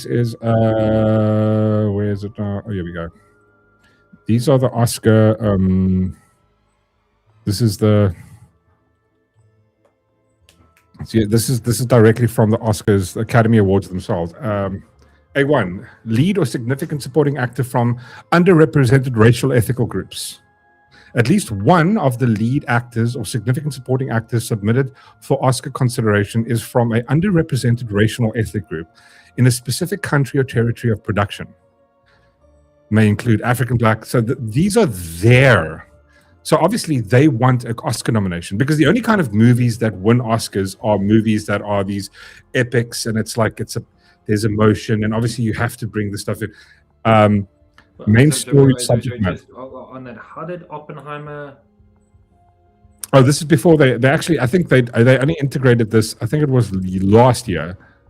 Somewhere they integrated this. Right. Yeah, of course. Got to give advantage. Yeah. So these are their new. This is the quota system, and that's why they've put this into it. They've basically BE'd it. Yeah. Hollywood has gone BE. They've got, and now somehow then like you've got the retards at the people at Variety who helped destroy Disney. They helped destroy Lord of the Rings, and they helped destroy Star Wars, because when there's bad writing, they get paid by the studios to write praising articles of how great the shit is when it's not. It's just not. And the reason is why, and people might go like, "What? But why do you guys care so much?" Because it's like it's going to bomb at the box office. It's going to bomb, and we're going like, because you're putting stuff on the screen and goes, this doesn't fit. It's the same thing they did with Harry Potter now, the series that they're doing where they made Snape black. It's like the intent is why is the thing that matters here. If they could do this, but they could do this. No one has an issue with making characters black. That's not the problem. Is when there's an existing story or existing historical piece, like for example, Homer's fucking the Odyssey or the Iliad or any of these things, and you make the person, you race swap them with intent, is because you're pushing inclusion, diversity, or you're trying to reach racial quotas. I have an issue with that because that's racism. I have a problem with that. It's just completely insane and it's idiotic, right? And now it's somehow just because we have an issue that me and you now, and anybody in the chat has found any issue with this, we're now somehow part of Elon's troll gang. Fuck my life. Although that would be a quite cool shirt. If Elon can sponsor it, I'd wear it. I mean, it's really just insane. I mean, dude, I don't have words anymore. It's just the world is completely screwed. And then I'm going like, it's gonna bomb. It's going to bomb. People are going, I'm not going to go watch it. I just get fucked. And it's like, and the thing is now people are going like, oh, but he's such a great director. Yeah, so what? You can't be a great director forever. He's bent the knee, because I understand how it works. It's maybe not the same with for example, I would say with J.K. Rowling. She signs over the licensing and she goes, okay, well, the studio has demanded that they want to, in order to, I don't know, get an Oscar nomination or what the fuck ever, they want X amount of people to be of black representation, and they don't give a fuck about the story. And it's going like, when you sacrifice your politics for the story, if you sacrifice the story for politics, for your own ideology, then we have an issue. That's where it gets broken. That's where it gets fucked. That's why no one gives a shit anymore. That's why no one goes to the cinema, because you're just getting fed slop. And I don't want to watch. I'm not going to pay money to watch slop. I was like, fine, I'll fucking, when it comes out in the high seas, I'll give it a watch. I have a problem of the way they're talking in the movie, because you're robbing people of such meaning of a script, of the way they spoke back then. Everything was chosen carefully, because words mean certain. And this what's this chick's name? Wilson, whatever the bitch name. She's dumbed it down for a society that's already so stupid. Yeah. The last thing you need to do is dumb it down. You should actually go back to the original. You want to watch the movie? Learn Greek. Yeah. I was going to point out that so Ronaldo just says, can I say, when Christopher Nolan makes a movie, I book a ticket. He has not made a bad movie yet. I watch movies and avoid politics. I watch movies and avoid politics. But that's the thing. You watch a movie to avoid politics. But when for example, when somebody, and this is the thing, it might not be Nolan himself, because listen, let's just be honest here. The director does not have say. How many times have we heard about it? What is it? Suicide Squad. How many times does a movie get made? And just to summarize, your top 3 issues were wokeism. No. He's asking you, just summarize your top 3 issues where wokeism is at play. I only joined now.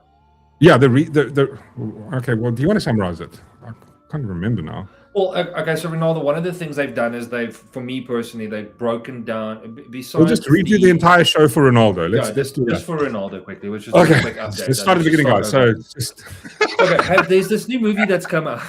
Yeah, but you guys heard about the Odyssey. Yeah, have you guys heard about the Odyssey? So one story, right? So I'll go. Like the first issue with it, Ronaldo, is the fact that what Christopher Nolan did was he didn't go look at the original translation, the gold standard, which was what was the guy's name? Fitzgerald, something. Fitzgerald. It's the gold standard. It was done. I think late 80s, early 90s, somewhere. It was 1900s. It was done. The gold standard for Homer's translation of the Iliad and the Odyssey. What Christopher Nolan did? Christopher Nolan went and looked at a very woke translation of it, and it's been repurposed into a very sort of plain English, modern day English, which takes away from the story. So if you go watch the trailer, you'll see there's parts where, and to you, it might not bother you, but to me, it's an issue, right? So if you remember Troy, I bet you watched Troy, Ronaldo. That part where Brad Pitt speaks to the chick, the part where what's the king? Not the king. Legolas's brother, oldest brother, where he fights the guy. When he does his speech, right? It's in this old traditional kind of old King James version of the Bible, the way they used to speak English back then. It has gravitas to it. It feels deep. It feels stronger. It feels more romantic. It feels more like there's fucking like, you know, it's got this I think gravitas is probably the better thing. It feels historic. It feels old. It feels authentic. It feels real. There's meaning behind it. Like the words they used were chosen. There's a meaning to every word. When he talks about his father, the word is meant with a certain way. If you go look at the trailer, like he goes, "My dad's coming home." Like he's gone to the fucking shop and come back again. Like it's so the dumbed down. The issue is wokeism. The issue is the fact that what he did was Nolan went and instead of taking the gold standard of translations, he went to somebody who made a very woke translation, and it's this chick here. And she's literally been. I'm sorry. Oh, sorry, I didn't share. I just fucking can't anymore. What? Ronaldo, I'm so disappointed in you. Yeah, go for I get it, but I've never read Home and I've never read the Odyssey. So never read the Odyssey. So it's weird but Nolan actually made me interested in it. It would have been interesting anyway. The problem is there's more complexity to it. For example, he took the translation of somebody who translated into a very sort of plain English, which loses the depth and the gravitas of it. Understand? It makes it modern, and that doesn't sound like, so it's out of place, right? So when you hear it, like imagine this. Imagine you've got what's his name? Where's he now? You've got Matt Damon, who is like the, you know, in the Odyssey going, and he goes 6'7". It's going like, but that's out of place. It disconnects you as a viewer from the historical depth of the movie. When he's standing there, remember that speech from Lord of the Rings, Return of the King, where the King of the Horse Lords comes there and they're about to ride in on Minas Tirith, right? And he says, and he gives that speech, and he tells his men, today, what's that speech? He goes like, you frozen, Sean? No, yeah. Oh, no. But you remember the speech, right? Oh, you're asking me. I thought you were. Yeah, I'm asking you. Do you remember the speech from The Return of the King, where they're what's it like? Fucking Minas Tirith is under attack, right? They're about to get like, you know, you've got the orcs killing people. They're like there's no hope, and the horse lords rock up, right? And the king stands and he drives forward, bangs everyone in his shield, and he goes like, "Today we're going to like, you know, do this." Not, you know, and like the speech he gives is like literally you get goosebumps. The same with the speech that what's his name, Aragon gives when he goes for Frodo. Like, well, not even that. It's if you look at that one section just before he does the Frodo one, he's riding up and down and he goes, I see the same.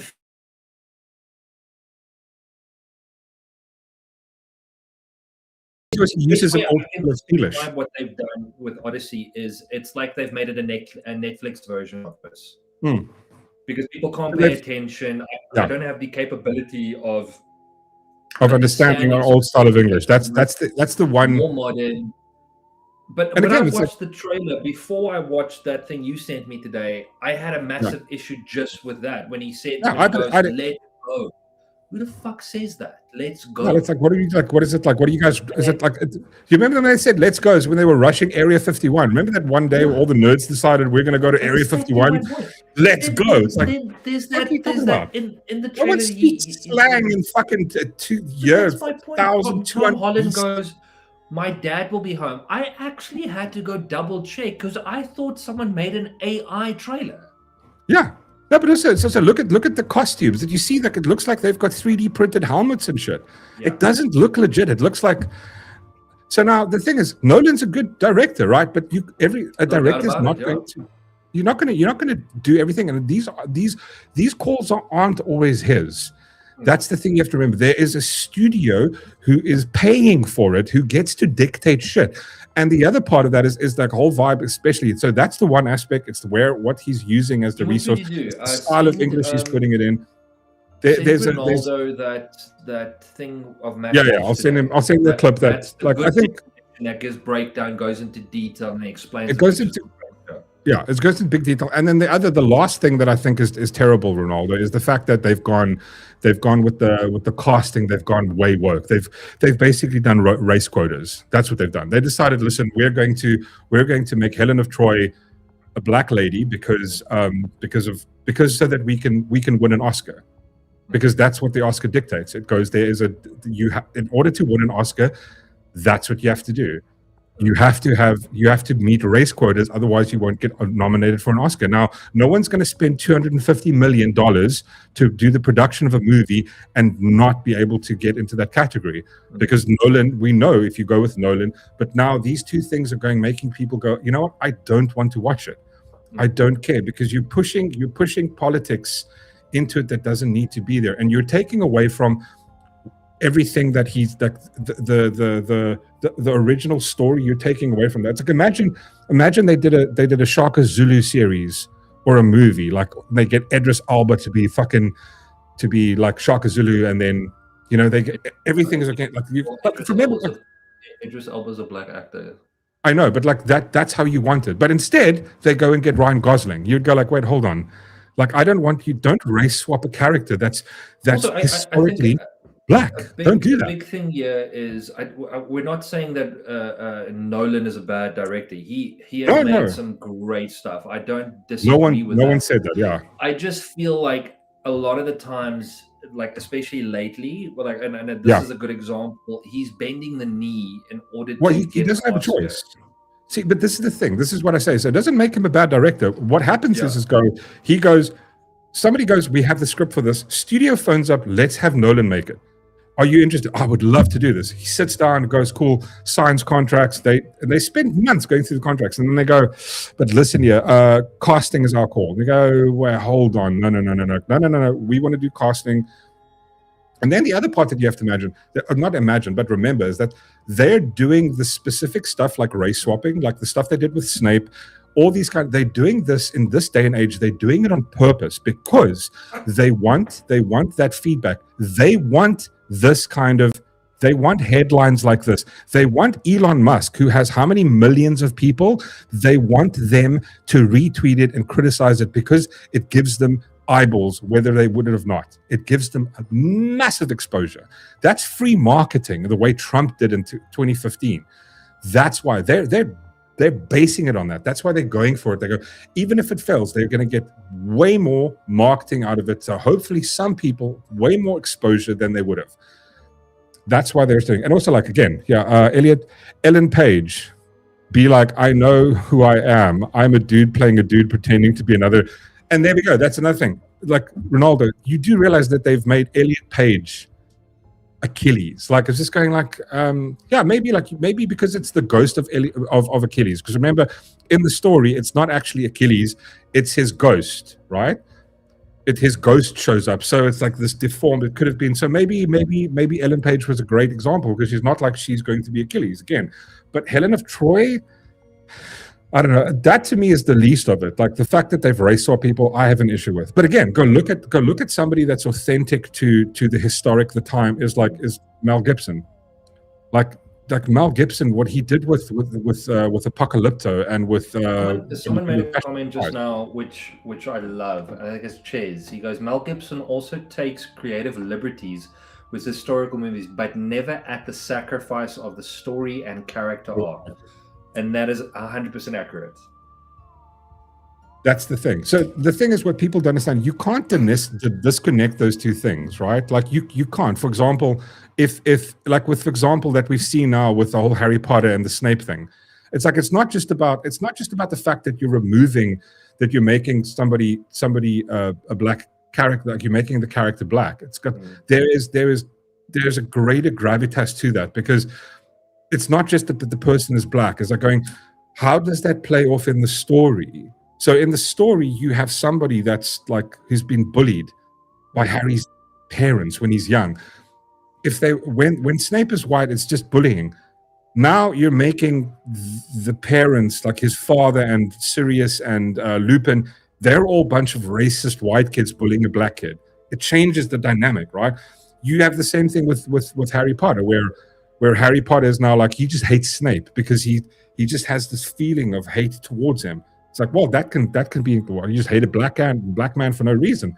Fucking Harry Potter's a little racist now. Do you know what I mean?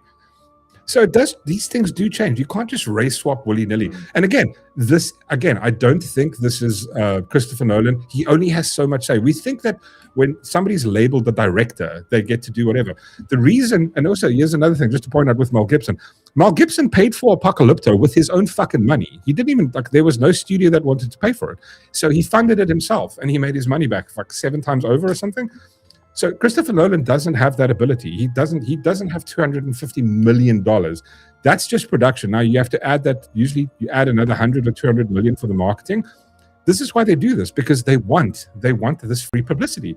Here we go, free publicity. Odyssey, why Elon Musk and his troll army attacks aren't just silly but willy-nilly inaccurate. I'm like, fuck, shut the fuck up. You don't know what you're talking about. But I think the biggest issue that I have with this, and I think this is a Nolan thing once again, is I don't disagree. He is a great actor, and like Ronaldo said, most likely I'm going to go watch it anyway. I mean, I say I'm going to. I'm going to go rent it. I'll rent it too.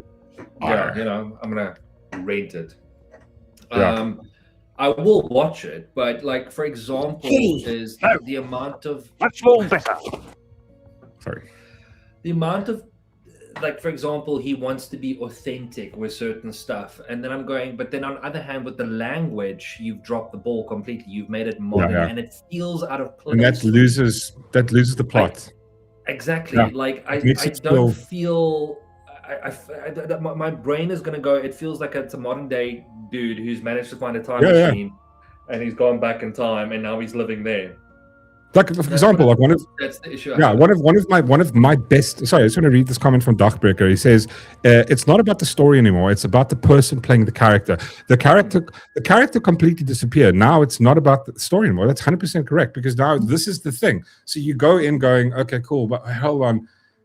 Why is Helen of Troy black? Why does it sound funny?" Like I meant, like, one of my most favorite speeches of all time is what's the dude's name? What's the guy always plays God?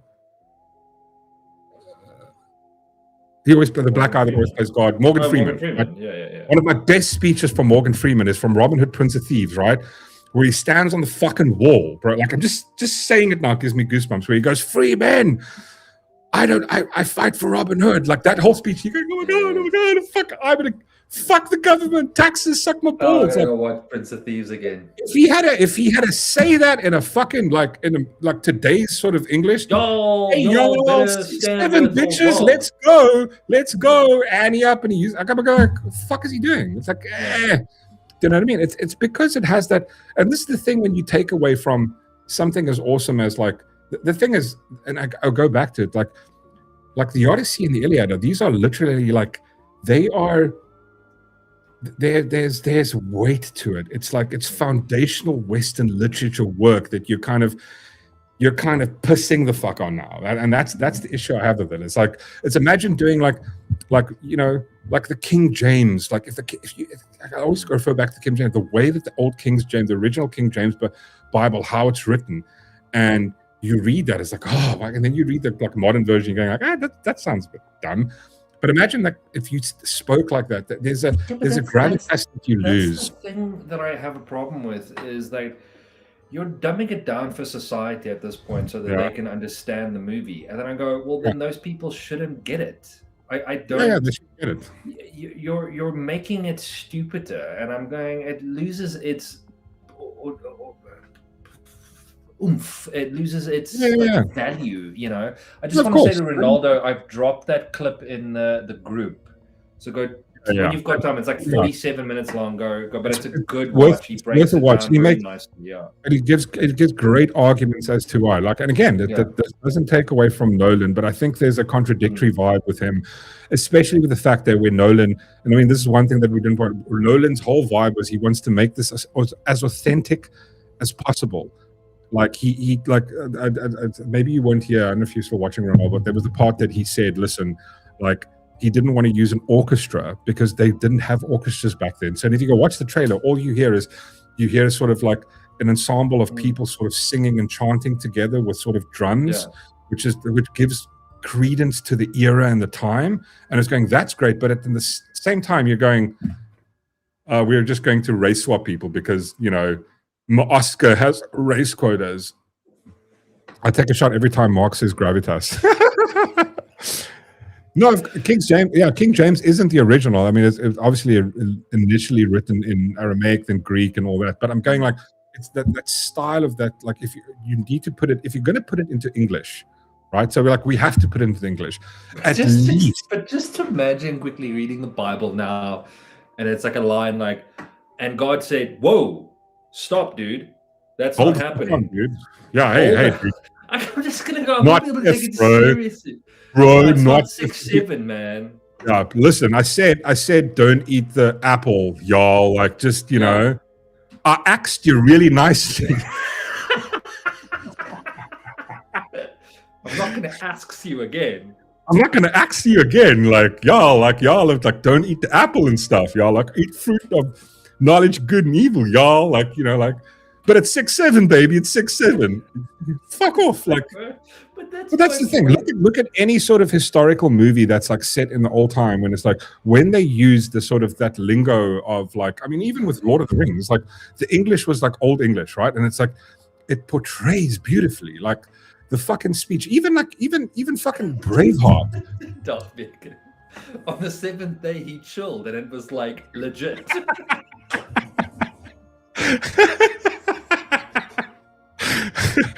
It's idiocracy, right? It's like an idiocracy. Remember when they watched that movie? Oh, my balls! It's like it's the best movie ever. It's like that's where we fucking are now. It's like oh my balls! Like that's like oh my god, this has won 17 Oscars, and all he does is oh my balls. It's like fuck me. Like it annoyed me the part when I watched the trailer and he's like, let's go. And like you know, I just compare it to like a lot of the parts you have. I was just like. Come on, like when I saw that clip, cheers everyone, cheers George, have a nice evening, bro. Thanks for watching, homie. But like when I saw that clip of like actually what I'm going to redo is tomorrow night I'm going to rewatch Troy just for shits and giggles because like I remember like the way they speak, especially that part where after they take the beach, right? He looked upon his creation and the sword was Pog. Apples are for women, dude. Like like imagine, right? Bro, like, it would be so. Fuck, man. Why did you eat the apple, y'all? Like that's not kiss. Fuck me. It's just. See, that's the problem. It's like they don't get it. It's like no. We're gonna use some fucking woke leftists translation of Odyssey, like. And then imagine the acting. The acting is still on par with this fucking amazing. And he's going, yeah, dude, men 6'7", y'all, and you're going like, what? Yeah, but that's the thing. Like, I don't disagree. Like that scene where I think it's Robert Pattinson talking to Tom Holland. They're two good actors, but when Tom Holland goes, "My dad is coming home," and I'm like, look, you're using modern English slang. Into the shops, and I'm like. When I first watched it, I was like, "No, this can't be the real. This can't be the original trailer. Like, this has got to be like AI." It turned out, no, I was wrong. It was real. The best race swap ever was Jesus portrayed as a white guy. I mean, he was Jewish. Again, I think we actually chatted about this earlier. I think it's like, I think when we look at it, like the idea of what somebody from sort of Arab looks like today versus what they look like fucking 2,000 years ago is a little bit different. Remember, like that he was Jewish. They were Mediterranean, maybe closer to, I would probably. Yeah, it's difficult. I mean, they've done it a lot, but I mean, again, we perceive what somebody from like Mediterranean looks like today versus what they look like maybe 2,000 years ago, and there's been a lot of people have had a lot of sex, so cross generationally. So like some areas where people have gotten darker, people have gotten lighter, but like I don't think. I don't think Jesus was like your normal sort of Arab in today's sense of the word, of Mediterranean, or like for me, I don't really care about race swapping in movies when it's fiction. Then I won't watch it. I mean, like, it detracts in the sense of this one. It does detract, right?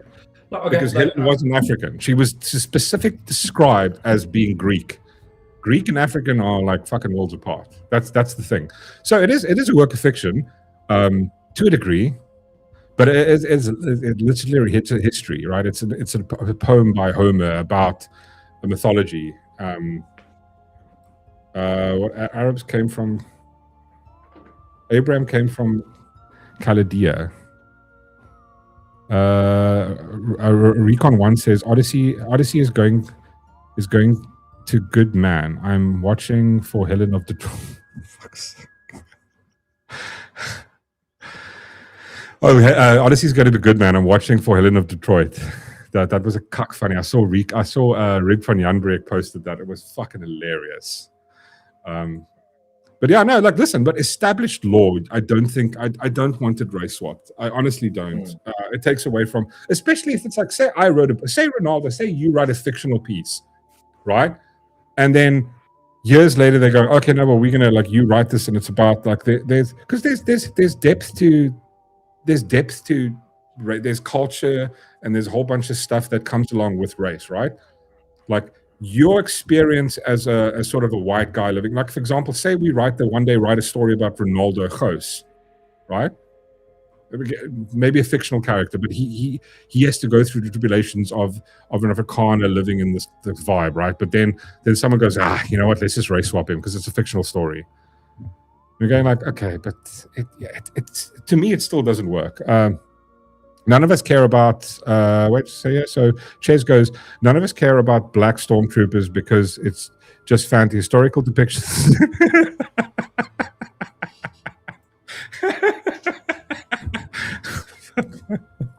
Yeah, there we go.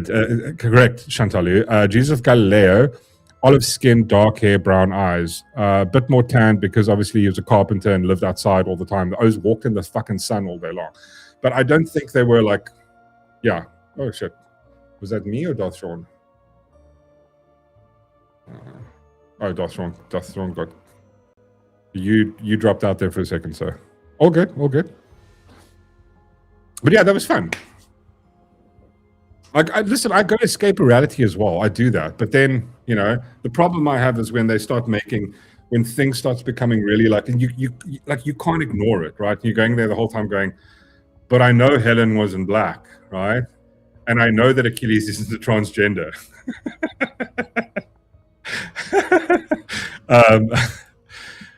But I mean, yeah.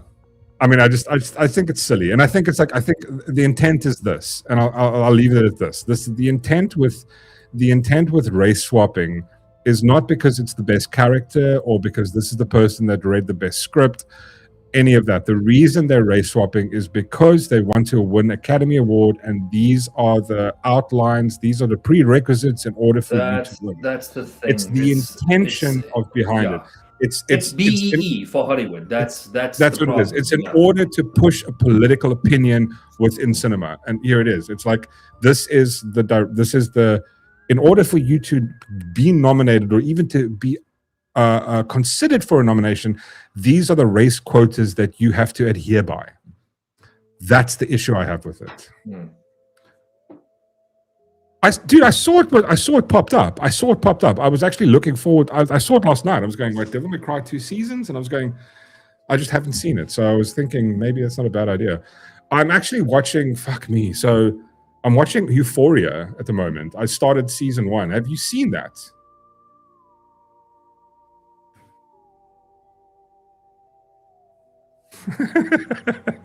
John Steeders played by Malema. See, exactly. You can't just always race swap things. I like what they've tried to do with Bond in the last movie, making him weak, sorrowful. See, that's again that is people pushing political politics, that's pushing politics into cinema, where you've got people from a sort of leftist ideology writing characters that they don't give a fuck about, that they find problematic. Because everything that we heard from the left, and here's the thing, if you go look at the people that have become writers in Hollywood, these are people that went to try to study journalism, or did go study journalism, that wanted to go work for the likes of the New York Times, the Washington Post, to push, like, these are activists that end up working in Hollywood, and they write from that thing. And the trick is to not, and that's why everything has gone downhill, why everything has gone sort of shit, is because they push politics. Remember Star Wars? The Force is female? No, it isn't. It was only men that were into that. Remember, it's fucking space wizards it was for boys.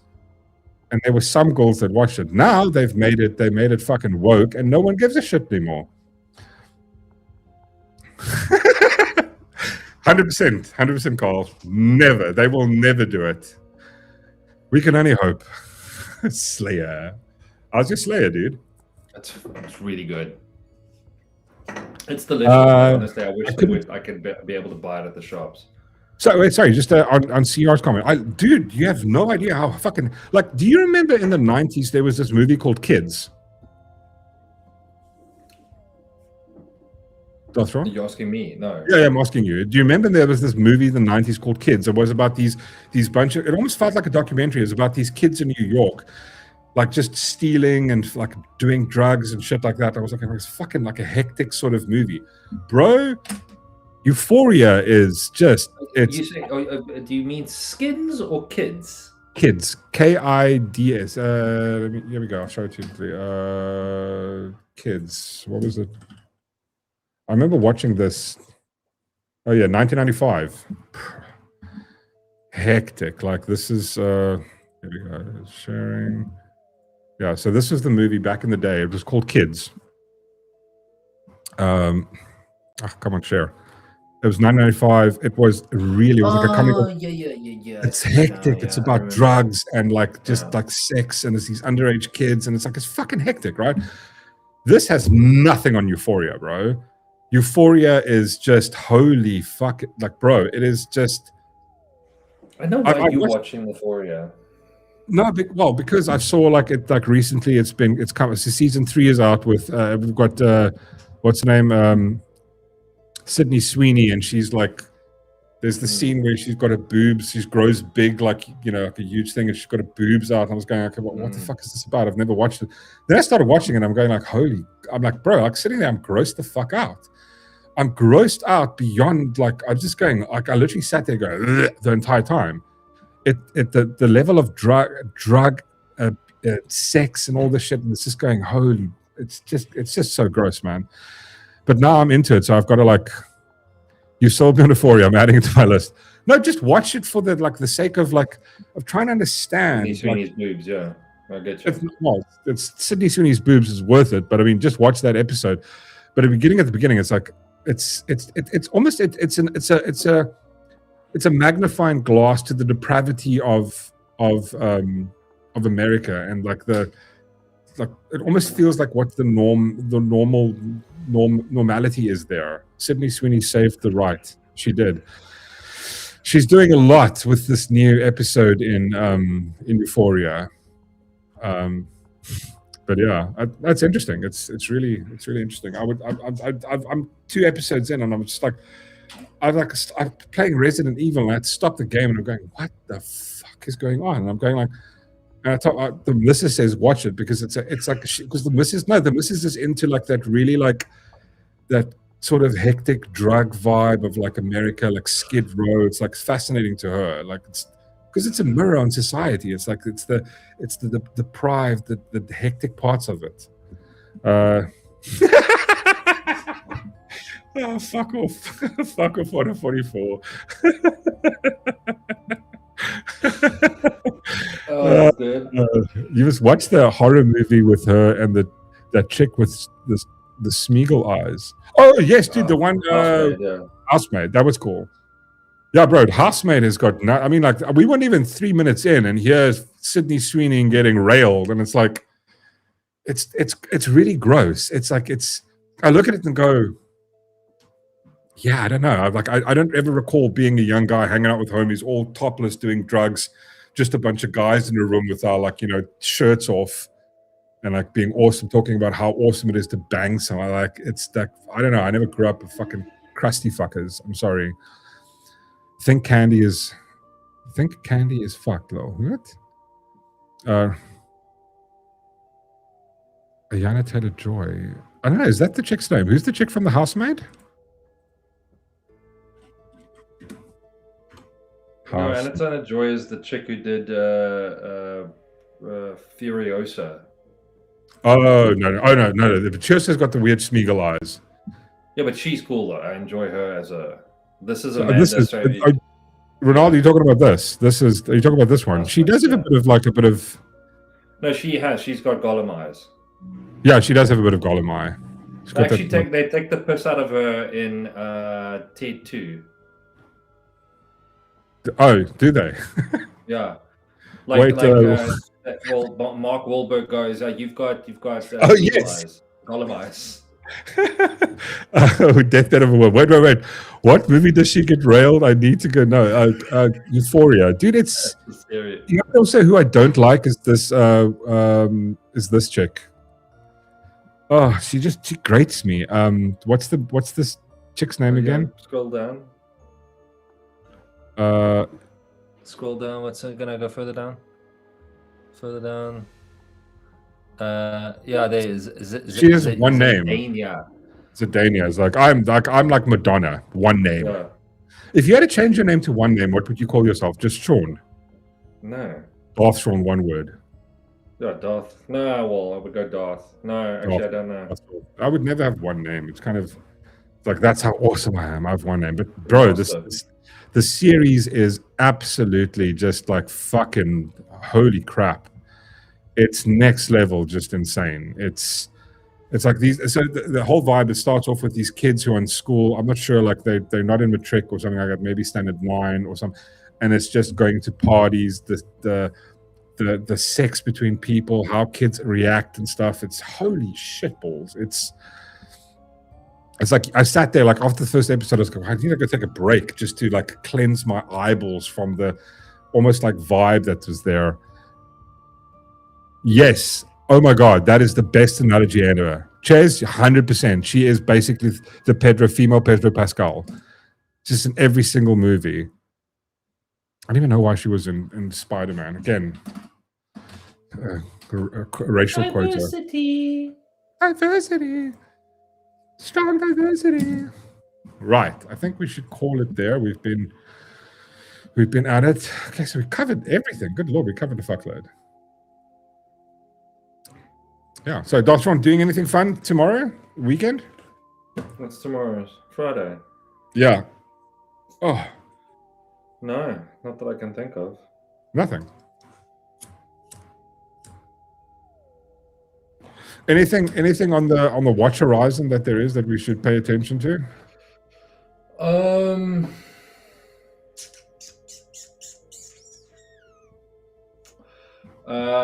In what's it? Into the Grey is coming out.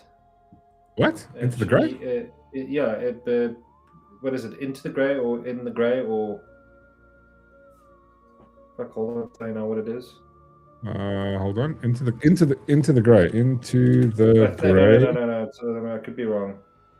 No, it's not the. I'll tell you now. Isn't there a series that's supposed to come out now on Netflix that looked quite cool? Sort of. What was it? I can't remember the name now. In the Grey, sorry. In the Grey is should be out now. Not at Tortuga. Okay. In the Grey. Cool. Yeah, In the Grey, Guy Ritchie. I like myself some Guy Ritchie, but there's a series coming out now on Netflix. Let me just quickly see what it is. Upcoming Netflix series. I think it was scheduled for the 21st. Upcoming Netflix. Let's just see. There was something I saw. It looked like the trailer looked quite cool. It was by the same guys who did upcoming Netflix series. The Burrows. Did you see that? Why does it sound so familiar?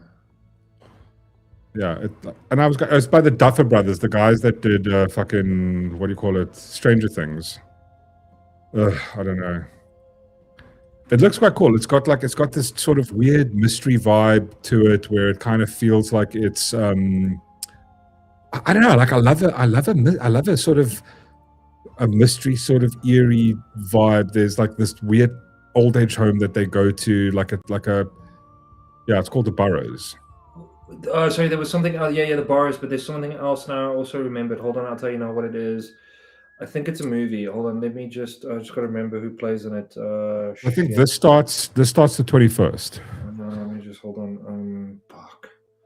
A seemingly picturesque retirement community, a group of unlikely heroes must band together to stop an outer worldly threat from stealing one thing they don't have: time.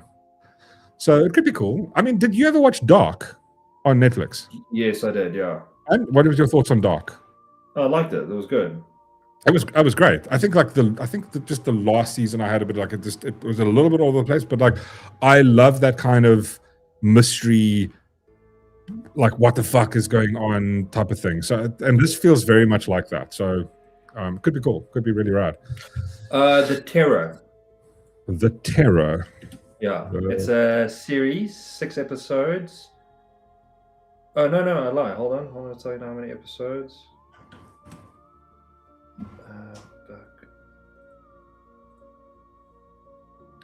And now my thing is not working. The Terror.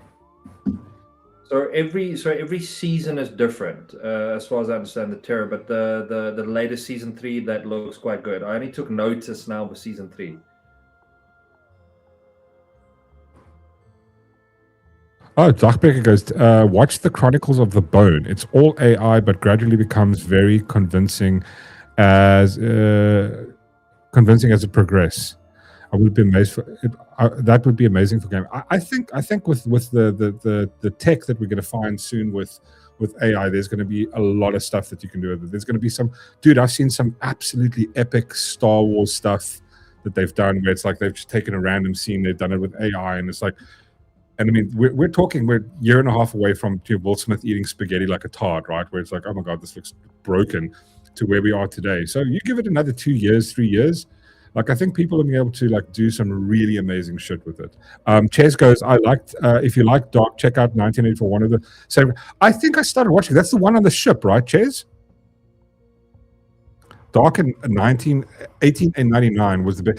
I started watching 1899. It's the one where they begin on the ship with some of the same actors from Dark, and I just didn't get into it. Hey, like I watched episode 1, and then 2 I was kind of like, oh, okay, I'm a bit bored. So I'll go redo that. I'll go.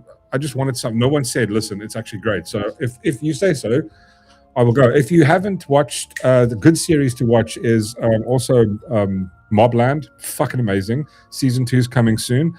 The Penguin, to mention a few, that was good. Sorry, Dotron, you wanted to say? What's the other thing? The Terror. Oh, The Terror. I was gonna see. It's not. Fuck, my thing isn't loading. Okay, I can't. For some reason, I can't seem to. So it's a supernatural, semi-historical horror anthology series where each season is inspired by a different infamous or mysterious real life historical event or tragedy. I am sold. I'm 100% So sold. every season is different, but the new season 3 looks really good. I remember seeing season 1. I haven't seen season 2 yet. Did you watch that? What's the guy know? Benicio del what's the fucking dude? He did that. I know what you're talking about. Yeah. Closet of Curiosities, where every single episode is a different story. Is it kind of like that? Because I remember there was another. There was another show that had that premise where every episode was a complete different vibe. So this one is based off of the season. So it's closer to American Horror Story, where every season is completely different. But this has got different actors and different vibes. So for example, season 1 looks like it takes like a ship gets stuck on the ice somewhere in the polar, like in Antarctica somewhere, and then shit goes down. And then season 2 looks some sort of like, I want to say, Chinese-based horror. And then season 3 takes place in an asylum. Dude, that sounds awesome. There was another. So Peter Swagger, thank you so much for the dono, good sir. How's it, folks? Just wanted to ask Darth, where can I get a hoodie? Keep it crispy, gents. Winter's here. Winter is coming all over you, right as we speak. I didn't mean it like that. Grim was like that. You dug Grim. I remember you watched Grim. I watched bits of it though. I did enjoy Grim, but Grim I think was very similar, but every episode there was like, that had its main story. But if you look up, if you check out the trailer for Terror season 3, it's got a good actor in it, Dan Stevens, that plays in it. He's a great actor. Yeah. But there was a series I remember, which was basically this, like, I can't remember what it's called, but I remember every episode was a different horror story. And Cabin of Curiosity. No, it wasn't Cabin of Curiosity. It was before that. It was like, it was almost like, what's that thing Steven Spielberg did with the amazing, that was also quite cool. If you're into fantasy, what was that thing that Steven Spielberg did? Which was the series of amazing stories or something like that? IMDb's is broken for me. Steven Spielberg. I recently rented The Adventures of Tintin. Oh, and how's it? You digging it? No. It's like the movie that was done by Steven Spielberg and Peter Jackson. Oh yeah, and you've watched it. It was like 11. It was 2011. Yeah, but like you rewatching it now. I watched it when it like. I'm surprised how good it actually is. Like it is. Steven Spielberg is the boss, bro. Like he's again. Because he has a way of telling a story. They're supposed to be. It's taken years. Like they're busy working on the second one, but it's been so long. So here we go. So apparently this was this is the original one. Here's the new. No, where's the new one? The new what? So it's called Amazing Stories, which was I think there was a remake where it takes like just really awesome like stories, and it's like a whole series of different. Here we go. This one. Yeah, Amazing Stories. I was right. Chantal, this was also like get another TV. Invest in another TV. Who doesn't have a TV? No, Chantal who's got one TV. Oh no, that doesn't work. So she was saying, she's got a husband problem. He gets bored of a series once he figures out the formula, and then refuses to watch them again. And then I hardly ever get to TV time on my own. We have one TV. My solution is get another TV, your own personal TV. Definitely get another TV. So no, this is not the original series. The original was in 19 something. I can't remember. Not 18. Fuck, didn't have TV back then. Yeah, but this is sort of like a remake or a carry on. This is a sort of I would say it was like a remake of it, but it's like a really like interesting, weird kind of like mystery type of vibe. But like it's a reimagining of the anthology. Where was the original one? The original one was, it's almost like what was that show called? The Twilight. Like every episode was different. You know, like that was kind of cool. But there was a horror thing that they did where it was a whole, like I see, every episode was a completely different story. I can't remember what it was called. If I remember, I'll try to remember it for next time. But yeah, I think we'll call it there. It was very nice hanging out with you guys. Darshon, I hope you enjoy your Slayer. I hope Slayer sees this. Oh, You so should good, definitely dude. clip Honestly, I apart can for recommend this. Slayer and show them. It's a really nice energy drink. Yeah. I like it. Cool. Well, guys, catch us on. I first want to say thank you to the donors. Really appreciate it. Donor from our Blesser, Whistler, from Ghost Stomper. I didn't even see that. Oh my God, Ghost Stomper, thank you so much. You're an absolute legend. Dude, sorry. Why did I not see that? Did I not pick it up? Sorry, was the series Outer Limits? No, it wasn't Outer Limits. It was something else. I'll try and remember. It was something like that, but could it be out? Maybe it was out. No. It was some horror. It was like horror vibes. But big up, listen, Ghost Stomper, massive appreciation. Thanks so much for the gifteds. Really appreciate it, good sir. Big up to Gavin, member for 11 months, absolute OG. And big up to Pete Swagger for the dono. Really appreciate it, good sir. Yeah, I'll try to remember what it was. It was something like, it's not series. No, not a series of unfortunate events. It's not Tales from the Crypt. No, dude. I'm gonna try and find it. I've got it. I actually have it on my streaming computer somewhere. I remember still having it. I think I still got it, but I'll go try and see. I'll try and see if I can find it. But guys, yes, thank you so much for hanging out. You could have been anywhere, and you decided to be here with us this evening. It was really cool. We're gonna see you guys on Saturday morning. Actually, tomorrow, if you guys are available, tomorrow night, Whistler's yes, stream. Is he streaming? I'm assuming he is. I'm assuming so. Well, yeah, he's gonna have to now, though. He's gonna have to now. We've bigged it up. We said it's happening. Exactly. So, and if he doesn't, then he's disappointing not just us, all of us. So yes, please go 100%. catch Whistler tomorrow night on Twitch. Whistler will be streaming. You can either find the link tomorrow in our Discord or Whistler's Discord. Our Discord is in the link below. Please join if you haven't. If you want to hang out and talk cuck to us, that's what it's there for. Apart from, you can talk cuck to me and to everybody else. Darth Sean doesn't ever fucking show his face there because he's a dick. It's streaming on Friday. It's streaming down Friday. There we go. Thank you, Whistler. Thank you so much, gentlemen. Thank you very much for this, gentlemen. And clicks alum. What the fuck does that clicks? Am I saying that right? Have a great evening. You too, Doc Brick. I really appreciate it, homie. Thank you so much for hanging out here, man. All of you guys. Kletskolum. It's like spanking skolum. It's like a draw track. It's like a Skommel. No, that's you said it wrong. Skommel. Is that a skolum? Okay, whatever. It's like a little werf etter. It's something like that. Kletskolum, I think. Side chat. Oh, Kletskolum side chat. Oh. I'm assuming he's referring to the chat on the side. Kletskolum. The chat. It's Afrikaans, proper Afrikaans. Okay, there we go. I just joined. Awesome show. First time watching. Cheers. Really appreciate it, bro. I love having new people hang out, dude. Much appreciated. Thanks so much for hanging out. And yeah, dude, we're on the same page with a lot of shows, dude. So yeah, we do this every Thursday night at 7:30 SA time. And we do this every Monday night at 7:30, and we do this every Saturday morning at 10 o'clock. We've got like a Saturday morning stream.